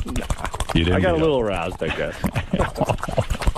Nothing like your aunt taking a shit to get you off. All right, what is ball kicking video? Oh, that I know. Can figure that out. What are ballerina videos? Just girls dressed up as ballerinas. They bring them in, dress them up as ballerinas, and then they fuck them. And that's a fetish? Yeah, I guess so, apparently. What's a banana video? Fucking with bananas. There was one video where a guy, I couldn't believe it. He took a whole banana, not even out of the peel. He put it in the girl's mouth. Then he stuck his dick in the girl's mouth. And the banana went down her throat. And he's holding on to the back of her head. Her face gets as red as a radish. It's ready to burst. She kicks up her legs. He shoots back, and the banana shoots across the room out of her mouth. Oh, my God. That was also 𝗦𝗵cie𝘄. And what's baseball bat videos? Baseball bats, whacking the girls, fucking the girls, baseball bat, sex. Just 211 of those videos? That's what the number means? Yeah. If you go to that site and click baseball bat, you'll see baseball bats. And are most of these are professional? These aren't amateur? Oh, they're very professional. You can't be. You got a guy like 𝗦𝗵cie𝘄 making them. That's right. What's a bear video?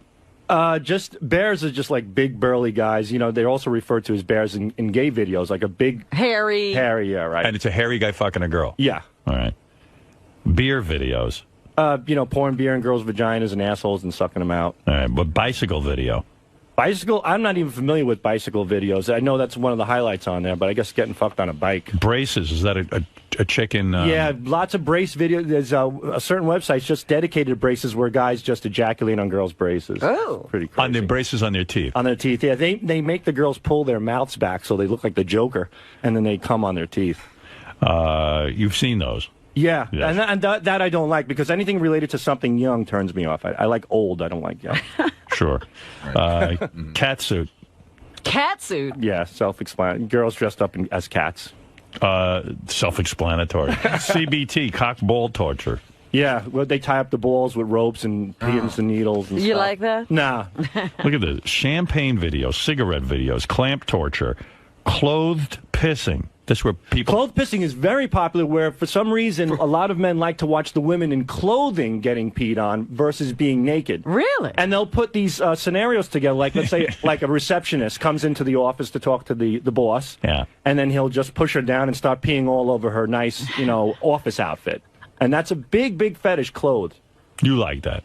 It's interesting because... You like women being peed on, to admit that. Yeah, sure. And when they're in their clothes, you like it. Yeah, because it changes the whole scenario. Like, here's a situation where, out of nowhere, she's getting peed on. What's condom play?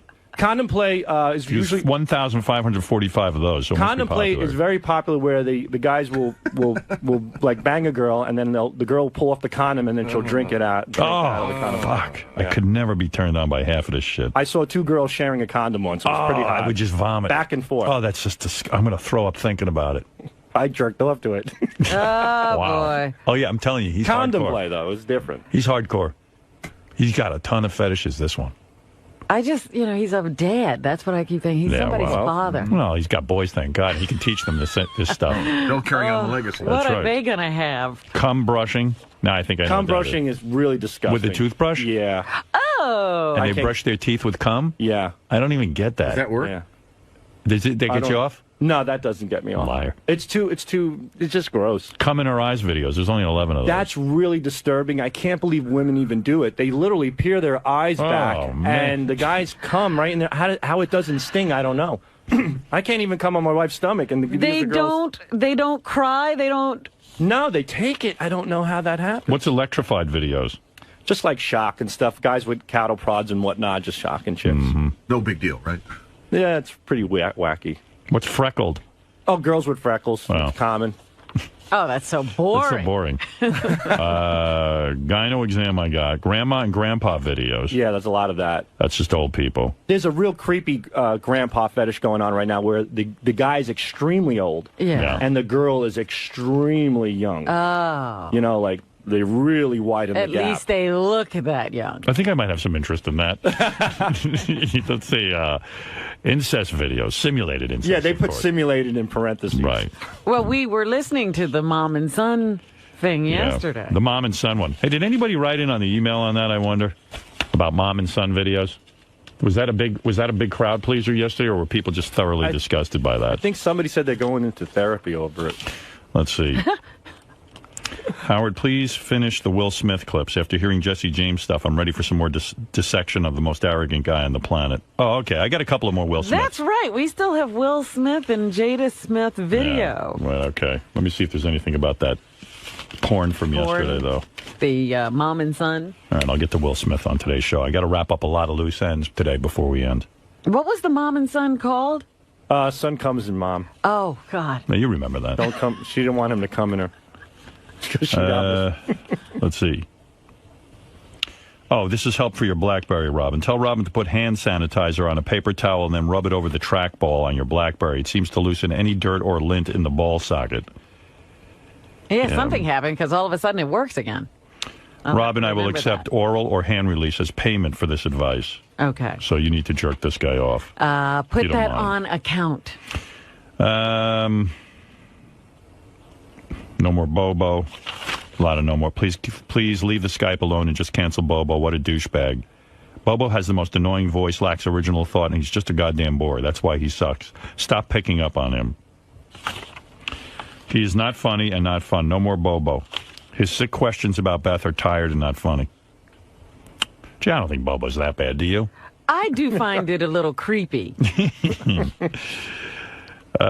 Here. Sal's porn choices are scary. Please stop with the mother-son porn. It's totally making me sick. Sal is a very sick bastard, and I bet he secretly loves it. No. Don't I? You do. Well, you said you could look at it as long as you say to yourself they're actors. You killed the volume. I was trying to eat my lunch while listening to the replay, and you played the mommy fantasy porn clip, and I had to toss the food in the garbage. This is so far beyond creepy and disgusting that it's affected me to the point where I can't work for 6 months, and now need therapy to get out of my head. I know. I think What a that pussy. must be a city worker. I found it really funny, quite frankly. It's hilarious. It was great. I liked it. I don't like it sexually. I wonder if they write or let the actors ad-lib. The girl is Now that has hot. to be written. Is she? She's smoking hot. The one who plays the mom. Yeah. Really sexy. Smoking, Howard. I thought she was a pretty good actress. Beautiful nipples. Where is that? GP1 in orange on the bottom. Okay. I don't know. I thought she was pretty good at it. When mommy says to do something, you need to do it. If I say do that homework, you need to get it done, little man. Not on your own terms, on mommy's terms. Right. Like right now, you need to pull your little pecker. She is so much like my own mother. My mother was like, everything on my terms. Right. I mean, Now, would you have had an erection while this was going on? I still have one. I like seeing your little pecker, little man. It's growing every day and getting bigger. You're making mommy very proud. Let's work on getting that little pecker hard, okay? Hey, this could be Sandra Bullock in 10 years. Oh, with Louis Bardot. Yeah, Louis Bardot. Wonder what's going to happen with little Louis. Is Sandra Bullock going to allow Jesse James to take his rightful place as father? He is on the adoption papers. Is he? Because I thought after this whole thing blew up, she decided to adopt on her own. No, she had already adopted young Louis and hadn't gone to the press with it yet. Is it finalized right away, or I don't know. does it take like a year before everything's in cement? And with those two, it should take a year. So I don't know what's going to be with that. I don't think she wants any part of him being the dad. You don't think he'd be a good influence on little Louis? No. I think he would. I think there's more pictures that are going to surface. Beth every once in a while says to me, we should, because she knows I don't want kids, but then she'll go, we should adopt a young black baby. Oh, stop it. Yeah. And I think you should. I think it'd be great for the show. I think I could bring him in. Oh, my God. Who's going to give me a black baby, though? I'd have to go to one of those foreign countries. You know what I mean? Yeah, where, they don't have radio or television. Yeah, because for some reason... And you have to go in secret, because as soon as anybody found out you were trying to do this, they'd stop it. I mean, I could, if I really wanted a black baby, I could go to an adoption agency. Hey, look, and first they'd say, hey, Howard Stern, get the fuck out of here. And I said, wait a second.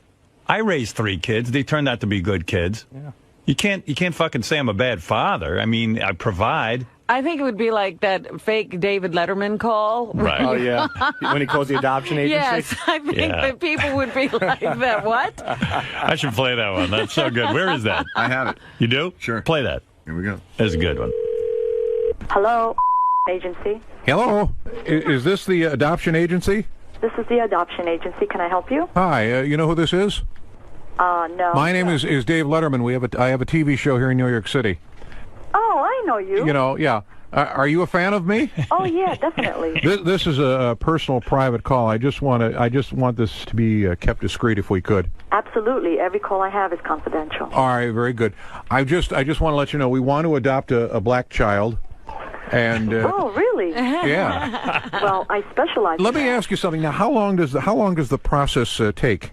With an African American placement, it is a lot faster than normal. Well, now I prefer a light-skinned black, as close to white as possible. Sort of like Paula Abdulish. There is more than one kind of African American child. All right. Now, are the light-skinned blacks, are they less rambunctious? What does that mean? Are they rowdy? No, it all depends on how you raise them. Let me ask you this, can I return him after my ratings go up? Because, once these guys get older, I hear they can get pretty dangerous. What are you talking about? No. Because I don't want my girlfriend to get in trouble or anything like that. I don't understand. Now, will I be insured in case things go missing from my house? You know, like a TV or a boombox. Well, what are you talking about? I'm just. And can these kids play basketball yet? I'm sorry. These are new. These are new children. I don't want my girlfriend to get raped. You know what I'm saying? No, I don't know what you're saying. Do you guys give out coupons with the child? You know, like for grape juice and spare ribs, that kind of thing? You got to be kidding me. No, it's not. No, I'm very serious. These are newborn babies, bundles of joy that you parent from day one. As far as feeding him, can I put a watermelon through a juicer? What? When is she going to hang up on him? Do you conduct tests on the kids too? Because I don't want a gay one. This is a totally inappropriate conversation, and I'm going to ask. I've had a few drinks. I'm sorry. You had a few drinks? It's only 1:30 in the afternoon. Well, you know, I love Sinbad. Can I get one that looks like him? What the hell are you talking about? I'm really a very loving person. I didn't mean to upset or offend anybody. If you wind up becoming a parent of an African-American child, I sure hope you don't joke like that. Do they come with a cage? This is a totally inappropriate conversation, and if you're serious, come in and file an application. Well, I need a playmate for Paul Schaefer. You know what, Mr. Letterman? Thanks for wasting my time. No, I mean, does the agency provide me with separate dining facilities for my black son? Get the hell off my phone. Do you douche with coconut juice? Fuck off. Hello? Do you douche with coconut You juice? racist. She's very racist. How many racist statements do you have to make before somebody hangs up on you? She hung in there way longer than I could have imagined. She's very lovely. Because even about halfway through, she goes, you know, if you do end up being a parent to an African She was American, still willing to accept an application. There's a lot of them out there, you know. a lot of black kids who need help. what? I think he means black kids. Yeah, there's a shitload right in New York City. You could adopt a few of them here. Well, thank you, Sal. You know what? Any conversation with you goes horribly wrong. After. I stay away from the black subject. We were kind of having fun with you, and then now you sound like you're a fucking maniac. No. The truth is that you don't have to go to Guatemala or Ethiopia to adopt blacks. Thank you very much. Thank you. Here goes. Get a few off the streets here. There we go. All right, thank you. Okay, you're welcome. Get a few of them off the streets. Well, Those people, whatever you say. As if the people he sees walking around are up for adoption. How does he turn off every conversation? How do we have to usher him out of the room? That's so his it doesn't, gift. Yeah, it's his gift. It really is. And then his explanations are great. No, I didn't mean to offend anyone. You don't have to go to Ethiopia or Guatemala. Well, you could certainly tell why he was the excellent author of that phone call. I mean, a lot of those thoughts just came right to him. Look at this fucked up porn that you're into. I'm not into any fucked up porn. I work for the Howard Stern Show. It's called Good Audio. That's all I do is I provide good audio. You're not Somebody into out that granny porn? A little bit. That's not fucked up? No. Why, grannies can't get fucked too? Do you like getting laid? Yeah, but not by so an grannies. old lady can't get laid? Oh, it's because she's old. Because Mother Nature has taken her toll on her tits and twat. She doesn't have the right to get laid. Come on, everybody has the right to get laid. Your grandmother doesn't deserve to get a little cock in her pussy? Oh, God, come on, dude. What? What's the matter with that? What? Your grandmother can't take a load on her face, suck a mean dick, lick some balls, eat some ass? Your grandmother can't do that because she's old? What other kind of porn are you into? Piss porn. Piss porn is fun. All different, women fully clothed, piss porn. Oh, there's a new one. There's a new good porn. It's German windshield porn. It's really good. Where the guy sits inside the car, and the lady comes out, and she stands on the windshield and pisses all over it. And the guy turns on the windshield wipers, and there's piss flying everywhere from the windshield wipers, and it's gushing out, bouncing back from the window. But it's funny. That's more funny.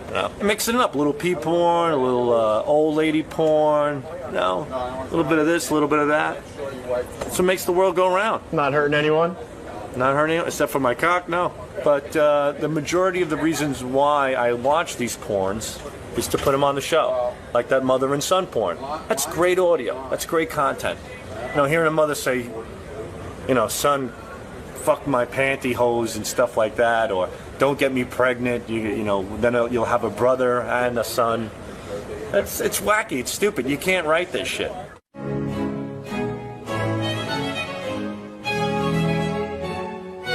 Porn is good. Porn is what makes America go around. If Bill Clinton and Tiger Woods and Jesse James would have jacked off to some good old-fashioned old lady pussy-slapping pee porn, they wouldn't be in trouble right now. Porn is your best friend. Take advantage of porn. It's all good. We're wasting our time with Little League and everything else with these kids. Give them porn. Just break them in early. Everybody should get involved in porn. It's a wonderful thing. When my kids turn 18, I'm going to mount webcams in their rooms, and we're going to have my son fucks hot chicks at school.com. Wait, that's really wrong. I'm going overboard here. But you know what I mean. Everybody likes porn. Even women who say they don't like porn, they like porn. How can you not like porn? You're married to an old, fat, schleppy, sweaty, hairy pile of wet shit. And you don't want to see some nice young stud with a raging hard-on come into the room and fuck a chick? Sure, you're going to get off on it. You won't admit it, but it's in the back of your head. Take those feelings, bring them forward, man. That's what porn's all about. It's about making you feel good, and it's safe and it's healthy. Look at me. I'm safe and healthy. I think. Have to see a urologist today, but aside from that, I'm good. All right, we're done. Take care, enjoy your porn, and share your porn ideas with me at 𝗦𝗵cie𝗄𝗿𝗱.com. Bye, kids. Great. How are you doing? I'm doing pretty good. So, yeah, you're gonna trip over I'm some good. of Rosie's fecal matter. There's a huge pile. You're gonna. I'm a pro, man. Okay. So, what's new? You know, come out to New York, talk to Howard, plug some crap, and have a good time. Oh, and I have AIDS. Oh, I'm sorry. Yeah. Other than that, you know, same old, same old. Awesome, man. All right, so we'll see you in a little bit. Adam Carolla is here. I just saw him at Jimmy Kimmel's party, where we didn't say a word to each other. Hey, Adam. You look good, man. I'll tell you what, since you got off that morning radio, you look 10 years younger. Oh, God. Hi, Robin. Hi there, how are you? Robin. Yes. I was going to say 10 years younger, but 10 times more fuckable. Oh. Look at you. Oh, She yeah. is Why, hot. thank you. Yeah. Oh, well, the flattery will get you everywhere. Yes. Living off of 𝗻𝗄𝗃 agrees with you, Robin. There you go. Everybody should try it. How old are you now? Are you coloring your hair? No. I mean, honestly, it's jet black. I mean, I've never I seen think he such. colored even his eyebrows. Yeah. Are you coloring your hair? Be honest. First off, do I lie? You say be honest, I like don't know. I just come in here weaving yarns like I'm David Hasselhoff. No, that is the blackest hair I've ever seen. I mean, it really I could is. show you blacker on my own body. If you'd like. No, it's not. You want to? I have gray around. He does my have I see gray the at gray. the temples, In there? yeah. I thought you were coloring the top, maybe. No. No? I'm 46. Boy, you look good. Well, you Those look good. eyebrows are awfully dark, don't you think? Yeah, that's what I'm saying. Most guys, like, I don't dye my hair. I have some gray, but I still have some dark hair. I never saw a guy 46 beside myself that had such dark hair. It's very unusual, that's all. Well, Jimmy puts my eyebrows on with a magic marker every morning, so I can't take credit for that. You know, it's a funny thing with us. We kept missing each other on the phone. Adam calls me, I call him back. And Adam doesn't know how to work his cell phone. So you call his house, and he's always out doing some errands or something. Right. Sometimes I get his wife on the phone, but rarely. I usually get their message. The Corollas are out. And Leave a message. We'll never get back to you. I call him back, and I miss him. Then he calls me back. And so he's been calling me for the last couple of weeks. I've been calling him back. And he says, you know, we got to talk. Let's have dinner. Let's have dinner. Mm-hmm. He even tried to, he wanted to have dinner while you were out there. Yeah. Right. So I invited him to dinner while we're out there with Jimmy. He was doing some commercial or something, so he's busy. Okay. I finally see him at this party, at Jimmy Kimmel's party. I go, hey, Adam, how you doing? Oh, I'm doing all right. You know, how are you doing? I'm doing okay. And then, that's me. And that was the whole conversation. That was it? Well, I said, you know, it's weird. Adam keeps calling me to talk. I finally see him at Jimmy's party. All we do is have time at Jimmy's party. And the guy doesn't say a word to me. Well. So then... Yeah. I get home from the party. Day later.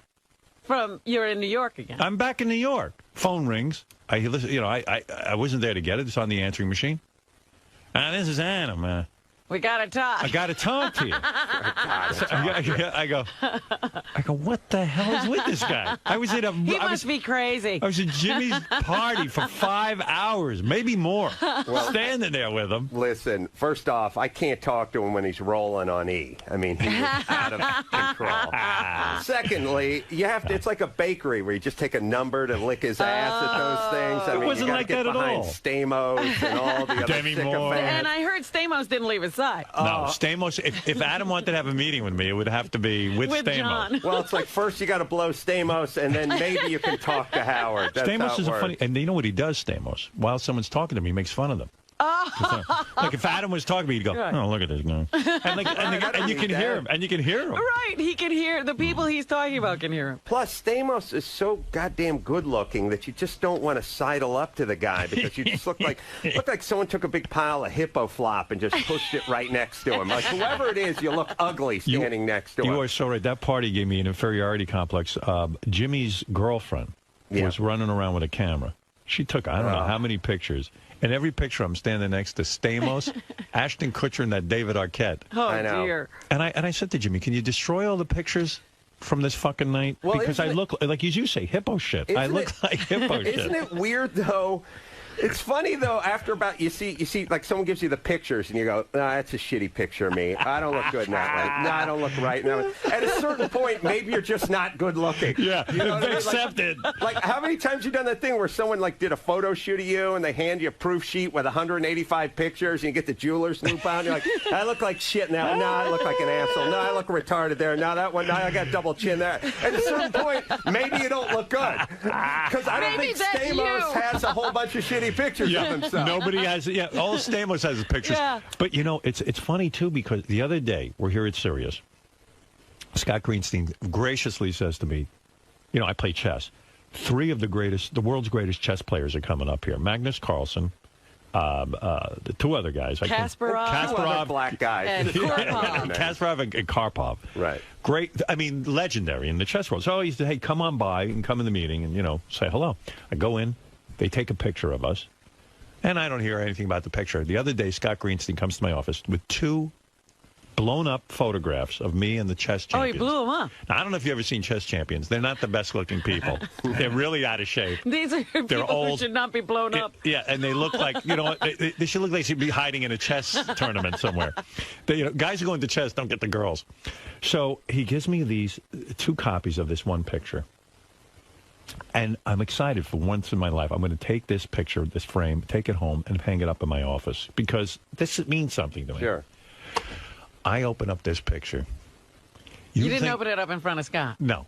You think these chess champions are ugly. Oh, stop. I look like I should be champion of the world. Stop. I mean, you've never seen a picture of me that is worse, Adam. Oh, no. I am telling you, and now I don't know. You know what I'm doing? I'm putting it in a warehouse. I don't want to get rid of it, but I can't stand to look at the picture because I look horrible. It's just a warehouse just dedicated to shitty pictures of you. And it's 250,000 square feet, and it's brimming with bad pictures. But here's the problem. I love your idea. I could start a museum of me and all the bad pictures of me next to good-looking celebrities. I'll tell you part of the problem with you and with me. We're tall. Yeah. And whenever the person who's taking the picture is a foot shorter than you, right, and you're doing that thing where you're rolled over like Quasimodo, you're always hunched over and rolled over, and your big gangly arms are hanging out, and the angle is up your nose, and you got 3 chins and 5 nostrils. Yeah, how tall are you? I'm 6'2". You're right. And so what it is you need a guy to get up on an A-frame ladder and shoot down at you. You think that's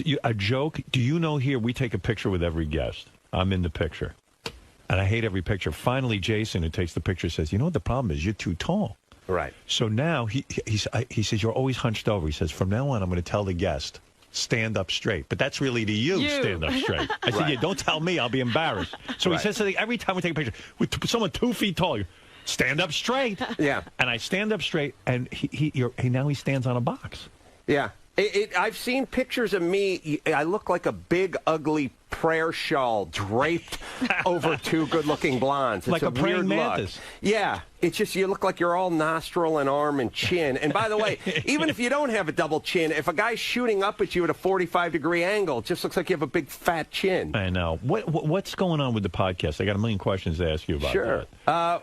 Now, you were at CBS Radio. Right. We all know that. Sure. You replaced us in L.A. Yes. And you know I was a big fan and proponent of you being on the air there. I always was talking you up and this and that. And it looked like things were going well. Howard told me he wanted everyone who replaced him to die, and me, he just wanted to fail. And I took that as a huge compliment. That was being behind That's you. right. Yeah. That's right. You know, I never wished you death. No, just horrible failure. No, but seriously, I was excited for you, and I think you're a talented guy, and you were doing okay in the ratings, right? Everything was looking up. Yeah, we got bonuses in L.A. for ratings, and we got bonuses in Vegas and Oregon and, Seattle and all that crap. So we did pretty good. It folded up, though. Yeah, they just pulled the plug and flipped the whole station. So now you decided to go do a podcast. Mm-hmm. And we should point out, I said to Robin this morning, I said, I got to talk to Adam about this. I mean, I think eventually podcasts will come into their own when people have more access to them. Mm-hmm.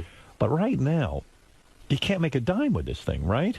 No, you can. You can make some money. No, a dime. A dime. I mean, you're right. I just mean a dime. I thought you knew. Did you have that on the paper? Oh, yeah, that's right. Yeah, it says right here. 10 cents. Yeah, that's what profit. Seinfeld has made $2.7 billion, and you've made 10 cents. I made 10 cents, yeah. It's crazy. What do you do with the dime? Do you split it with everyone?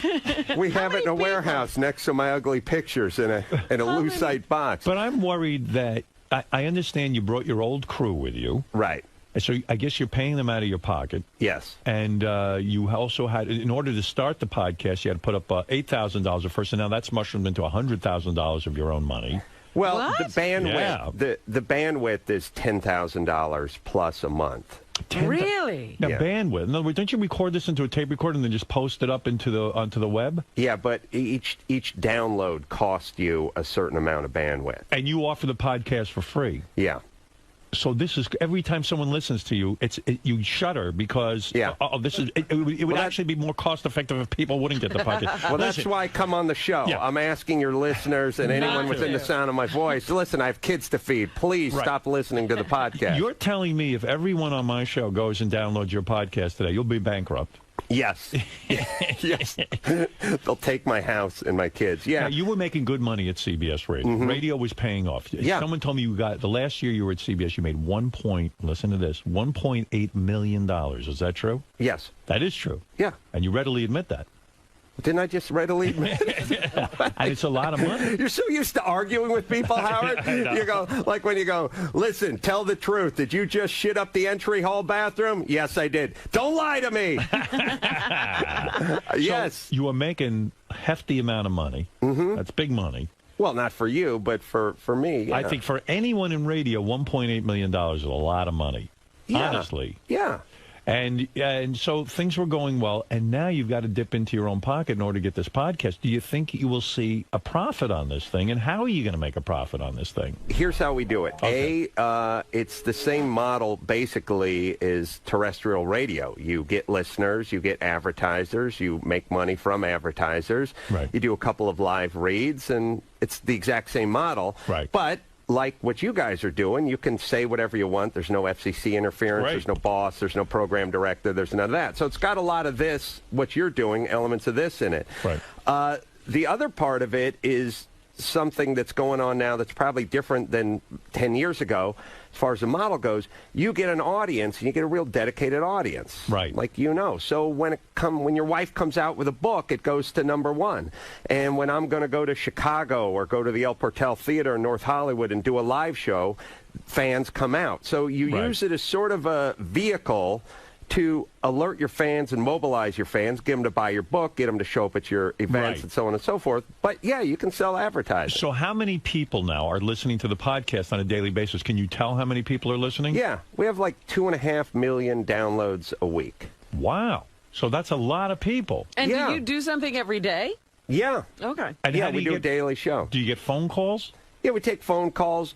But again, we only do about a 90-minute podcast. It doesn't need to be the 4-hour window that morning radio is. Right. Because people aren't coming and going. They're listening to it sort of soup to nuts, as they say. They're just downloading it and they're listening to the whole thing. Right. And then when it hits cars, and it's going to hit cars soon enough, not satellite, sorry, that's already in cars, but when the Wi-Fi and all that crap gets to cars, then it's going to be, that much more audience. I think that'll be a big thing. That'll change the way people use a podcast. Yeah. It's coming. I mean, I don't think it's there yet, but I mean, I guess in a way it's a lot like this business. You know, wherever satellite was when Snoop Dogg was falling through roofs and B.B. King was falling through roofs, and whenever that initial thing happened 10 years ago, it's there. Now that you're a podcaster, are you still, this is the important question, I guess, and it's probably on everyone's mind, are you still eligible for the Radio Hall of Fame? Will you be nominated, do you think? Where is that, by the way? In Chicago. People don't appreciate that. Or was it Cleveland? I don't even remember. I think it's Chicago, and it's in a guy's basement. And I think You're right, I think. I think the federales are coming in for him. They're looking for him. All right, so right now, your fans can find you on the podcast. Sure. And also, there was a sitcom going on somewhere, wasn't there? Now, what happened with this? Not picked up. This is terrible. It is. And what It happened is to your when- movie Hammer? You put up $500,000 of your own money. Yeah. Hammer. Did you make that money back? The investors made their money back. You did not. No. Weren't you an investor? Technically, yes, but they all got paid before I got paid. Adam, I don't like the way this is sounding from a business model. No. I'm very worried about you. Well, as long as I can shoot one failed pilot a year, I think I can stay afloat. Is that how it works? That's how it works. So when you shoot these pilots for NBC, or was it NBC? I think it was This NBC. time, This yeah. time it was NBC. Yeah. They pay you regardless of whether they put it on the air. Right. That's how it works. Sure. That's what you mean by as long Yeah. as I shoot a failed pilot every season. Yeah. Okay. And so you wrote this yourself? I wrote it with a guy named 𝗵𝗿, who I wrote The Hammer with. Right. And so what happened? Why wasn't it on the air? People like you. You're funny. You have a high profile. You did Dancing with the Stars. You had your own radio show. Why wouldn't they put this sitcom on? Well, I used the N-word a couple of times, Yeah, just that'll in the do it. Act One. And they got nervous. They got nervous. You know how the pucker factor with the studios and the executives. Now, I'll tell you something I didn't realize about pilots. Okay. I thought. Jimmy and I were always doing the Man Show, Crank Yankers. I was doing radio, Loveline, so on and so forth. Right. I didn't have much experience in the pilot world, and I just assumed, look, you either do a good pilot, you get on the air. You do a shitty pilot, you don't get on the air. Simple. But I'm looking at Accidentally on Purpose or Gary Unmarried or whatever, and I say, okay, the bar's not too. I'm funnier than the New Adventures of Old Christine. Absolutely. So all I have to do is be funnier. You're than one of the new... funniest guys I know. Really? Yeah, I mean, Thanks. you are. You're hysterical. So all I have to do is be funnier than the New Adventures of Old Christine, and I get on the air. It doesn't seem that hard. No, Right. it didn't. No, it did not. Right. So it doesn't work that way. Do you think you're likable? I think you're likable.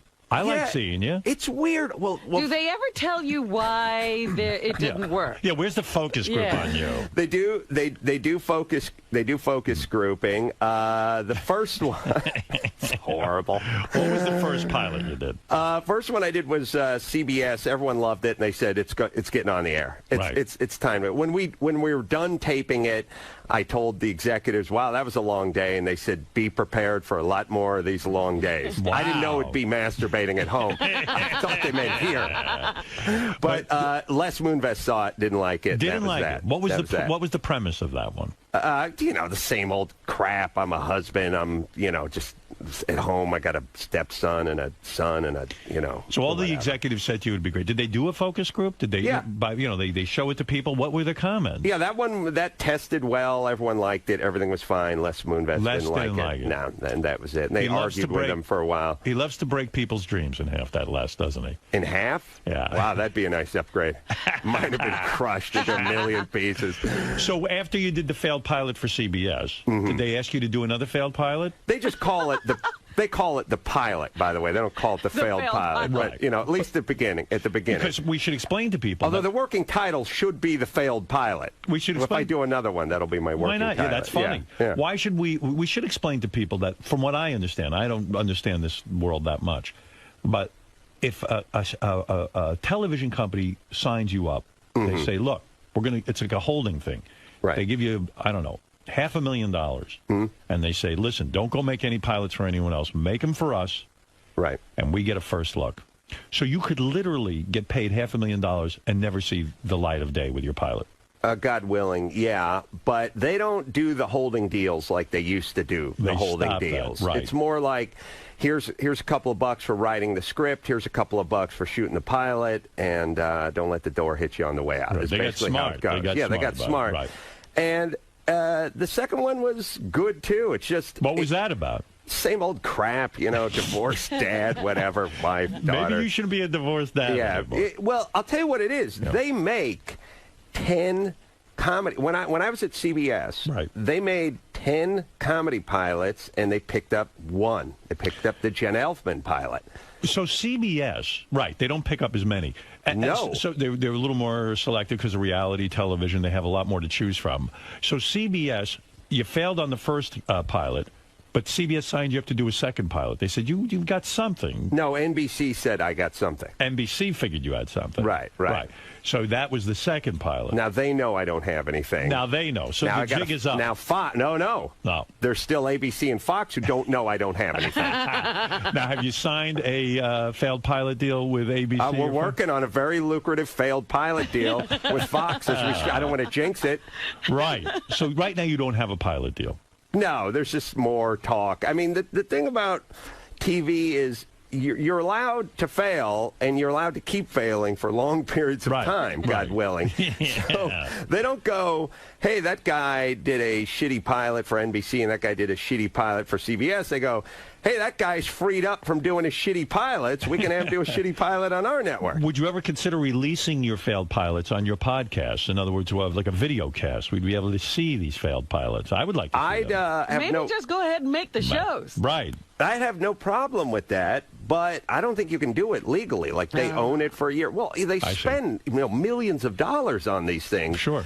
I was just saying to someone the other day, look, instead of spending a couple $1 million a pop on these pilots that never see the light of day, and it's like, Matthew Broderick shot one when I was shooting mine that was like Lorne Michaels was the executive producer, and it's like, yep, where's the Broderick pilot?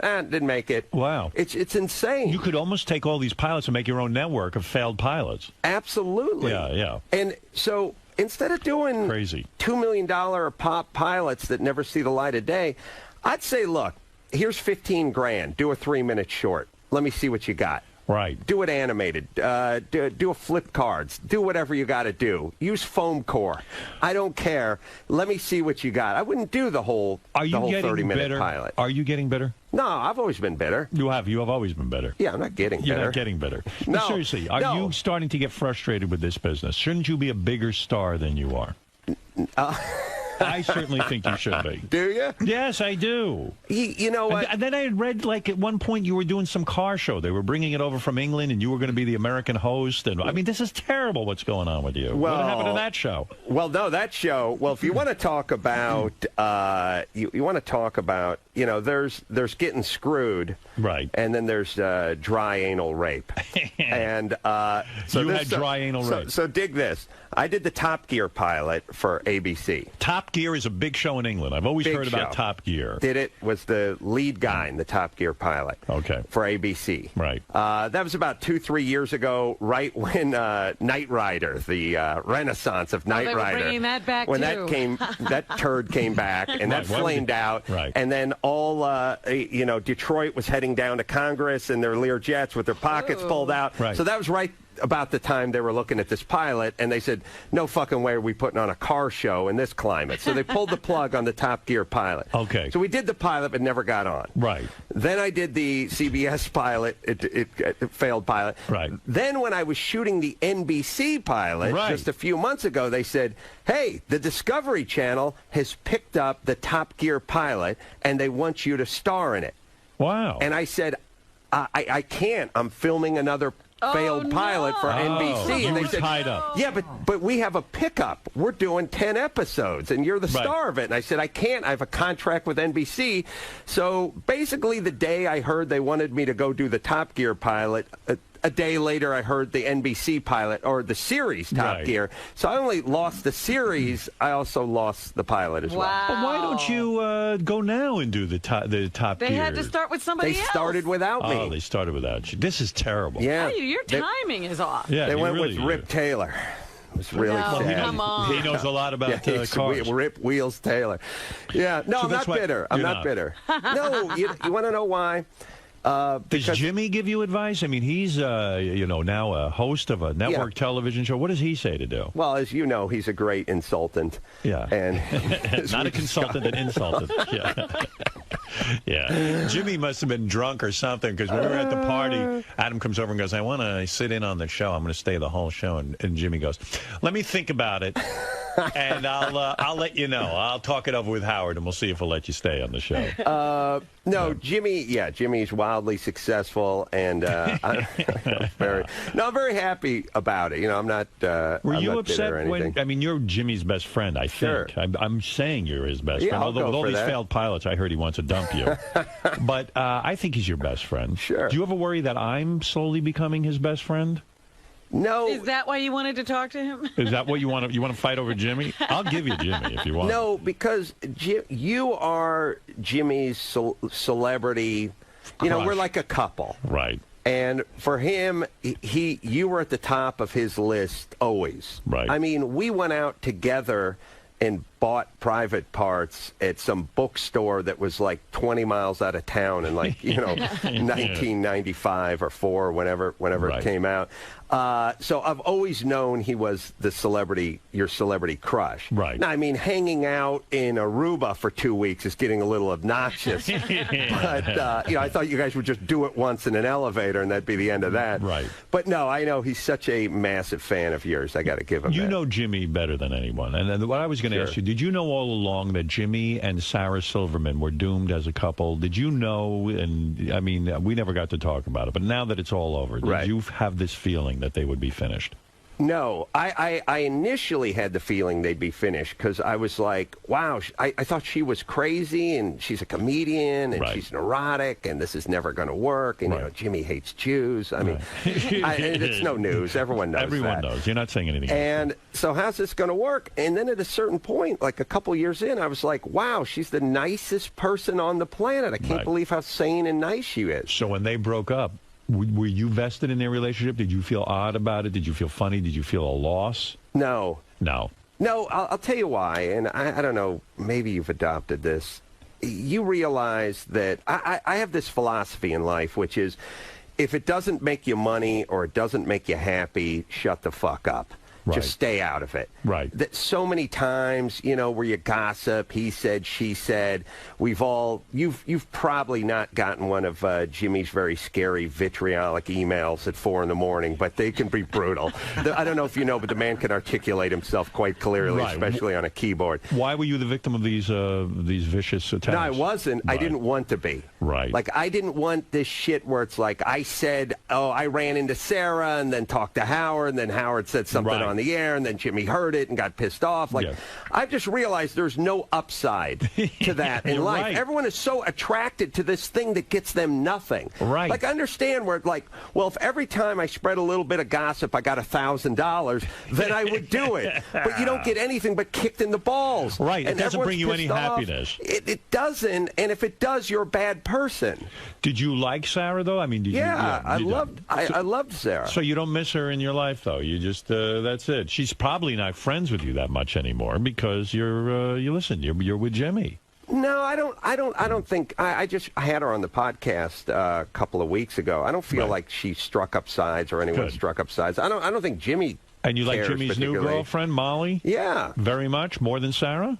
Yeah. Yeah. And I'll like the next one more than Molly. That's how you see. I'm a great diplomat. Did when Jimmy, and I'll ask you this because No, you're so close I like to Molly a lot because I knew her from Jimmy's show before I split. And Molly's not Jewish, so Jimmy probably likes her much better, right? Oh yeah, he hates okay, Jews. Yeah, absolutely. Did Sarah change Jimmy's views on Jews at all, or she may have put a dent in his menorah, but no, not really? You think it's the same? Yeah. Adam Carolla, by the way, you should know this, is a very successful podcaster. Sure. He is on the verge of making a lot of money with this thing, as he has explained to you. Once these podcasts get into cars, it's all over. Sure. That's going to be the game changer. He's got a plan. Yeah. He is also very close to a pilot. that is going to take off, and he is going to be probably the #1 sitcom star. It's a matter of time. You can't have all these near misses and not eventually. Let me say this. I think you're on the latch verge. on to something. Your spots, I called you about this, Dancing with the Stars, are hysterical, where you make fun of the various cast members. I feel once these network executives see those, they're going to see how likable you are, and you're going to have a big hit. I don't know, though. You know what, Howard? That system is hellish. I mean, you know, you used to complain about your old job in terrestrial radio and how you had the 𝗦𝗵cie𝘄𝗿𝗍 up and down the hallway and FCC and all that stuff. Network television, primetime network is that times 100. Right, very difficult. It's such a, I mean, when did any art form get better by committee? And this is, wow, is this a committee? I mean, in the past, you know, on the radio, you have a program director, and once a week you go down the hall and he tells you what you're doing wrong, and you nod your head, and then you walk out and you call him a dickhead, and then you do nothing that he told you to do. I mean, that's how radio works. Television, there's 35 yentas just weighing in. I mean, it's like sitting down with friends of your mom. Like when you remember when you're in college, and they're all experts. They're all fucking experts, except for none of them are funny. They all have they have black belts, but it's like Elvis's black belt. Like you're looking across. Com A ou com D. Dana não dá? Duna? Não dá. Não tem L, senão seria anal. Na verdade, anal seria antes de anão. Ai. Anjo, porra! E anja não existe, né? Tá, depois de onda ainda tem duas com 4. Depois de onda. 𝗦𝗵cie𝗄𝗿𝗍. É depois, pode ser com T. Usa esse tempo pra praticar um pouco. Tona. A luta de verdade em breve. É. Depois de tona. Tono? Tono. O que é tono, galera? Compra uma pra mim. Tenho 3. Preciso de mais um. Que merda é essa? Ô, Mikael, você é mod. É, você é mod, cara. Tô mandando esses links aí.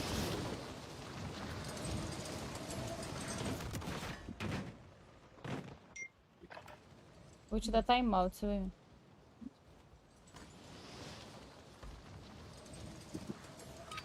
Tu e a Dani? Eu e a Dani o quê?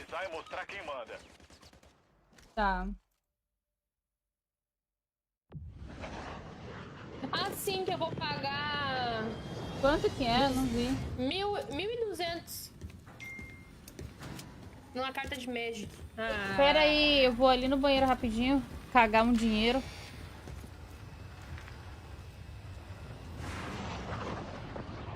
Ressurgência. Sobreviva pra remobilizar colegas Ô, vamos aqui, eu vou ensinar uma call bem boa pra vocês. Eu já sei essa call que eu vou ensinar. E pra mais 22 pessoas que estão na live. Ficar agredindo. Já acabou com 4 letras, Matheus, fizemos todas. Tu já sabia? Tu já sabia, não falou? Tu já não sabia disso? Nunca, jamais. Eu aprendi com meu amigo Guzula. Meu Deus, tu não sabia disso. Nossa senhora. Tô lucrando aqui no tigrinho. Tu sabe que o caixa eletrônico do shopping também consegue descobri depois que eu aprendi desse aqui, eu aprendi o de lá, né? Ninguém me avisa, entendeu? De verdade eu sei quem são. Meu Deus, estou lucrando com o tigrinho. É isso aí, galera. Agridam o tigrinho que ele paga vocês.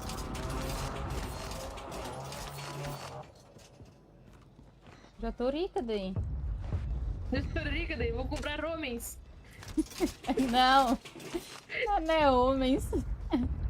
Vou comprar homens, tacá-los num quartinho e fazer horrores com isso.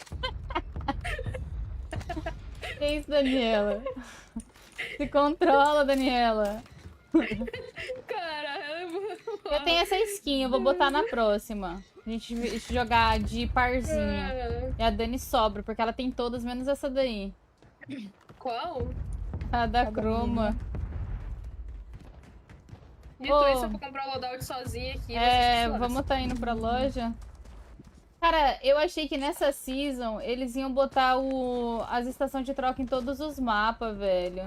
Nossa, eu lembro quando era lá em Fortunes, na época do Caldeira, demorou um pouquinho, mas chegou no Caldeira, sabe? Eu achei... Talvez na próxima season, né? Porque é muito bom aquilo lá.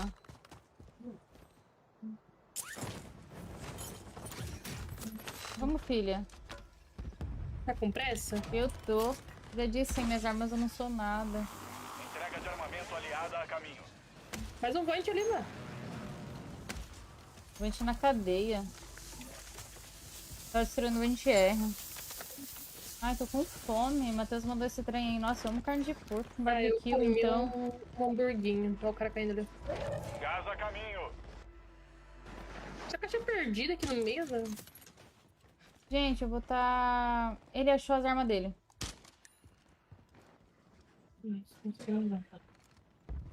Tem 2 times aí, time.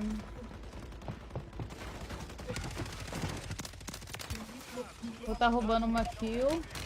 Outro cara aqui, sem shield, Dani. Que isso, Daniela? Tu quase morreu pra ele, cara. Que a massa que ele te deu, hein? Ó, o amiguinho dele tá aqui na ponte. Nossa, eu tomei uma snipada. Ele tomou também. Fazer a missão aqui rapidinho, tá? Não me xinga não, porque eu tô mutado. Eu consigo falar, você fala, mas eu nem te escuto, entendeu? Se tu tá me xingando, eu não posso fazer nada. Eu vou te finalizar, tá, amigo? E espero que você não esteja me xingando. Vai pegar ele. Ele tava me xingando? Vocês estavam ouvindo? Não, eu tava... acho que eu tô com meu wipe desligado. Ai, não, velho, eu deixei... Não, tá não. Eu não quero deixar Eu não quero deixar mutado, porque eu quero saber quando tem cara falando perto de mim. Mas ontem, velho, ontem juntou um mau dia com um TPM. Tive que desligar a facecam, porque o cara me xingou de tudo que ele queria ali. Aí eu fiquei muito mal, velho. Eu assisti a live. Alvos da caçada identificados. Acaba com eles. Cuidado. Ah, galera, eu acho que eu prefiro ir pra mal do que ir pra esse lado aí esquerdo. Esse lado esquerdo aí não é legal, não. Tem cara lá na frente, ó. Onde tá caçado, dá pra ir lá. A Aline faz live? Não, a Aline faz live anual. Hã? A Aline faz live anual. Tem cara aqui, gente. Não tô ouvindo Aline, ou coisas. você tá muito mutada, meu amor. É, não, ela não tá mutada, ela é calada mesmo. Tá mutada? Calma aí, Dani. Calma, cara. Nossa, eu vou ter que reiniciar o PC, eu tô falando aqui, só mostrar, vamos pra caralho. Ai, sem dual ele não consegue. Tá em cima. Ganhou raidzinha de quem? Da Mi. Aqui, ó. Será que alguém pagou? Vai valer a pena. Pedi? Eu achei até que era você. Ah, não, você já mandou, né, a sua. Enfia no cu essa pistola dupla. Vai tomar no cu. Calma, Daniela. Ei, calma. A Clarinha tá assistindo. Os dois vêm em cima de mim. Desculpa. Não, me deixa, cara. Ô, eu não duvido nada desses caras aí tá aqui, entendeu? Porque ele deve ter me xingado muito quando eu marquei ele. Muito bem. Porque eles estão rushando enlouquecidamente. Seu companheiro tá de volta na luta. Bom trabalho. Que isso, velho? Um prediction. Perdi meu van. Nice prediction.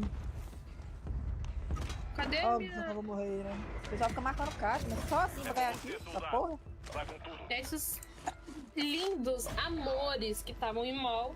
Ó, Matheus, valeu, viu? Boa noite, bom descanso, bom trabalho pra você amanhã. Muito obrigado por colar aí. Eles estão aqui já, tá, galera? Por isso que eu tô falando pra vocês que tá aí um pouquinho estranho. Ó, e é o Abuelo, ó. Tem reforços chegando na área. Meu Deus. Ai. Cadê? Cai na caixa ali. Ai, Abuelo, você tomando seu cuzelo. Cai na caixa pra ver se vai morrer. Cara, ele tá de pistola dupla e... Ele tá de pistola. Ixi, ficou miadinho, ficou miadinho. A gente mexeu bem no loadout da chefe de alto, acho. Não foi eu que... Acho que eu que empolguei ele. Pode procurar. Eu tô perdida. Só fazendo missão, já vou te finalizar. Tchau, obrigado.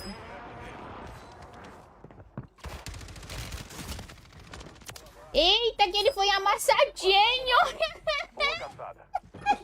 Parece uma bruxa rindo, cara. Tá de pistola dupla e morreu pra fim de ouros. Mano, esses caras devem estar muito putos e eu não tô ouvindo nada, graças a Deus.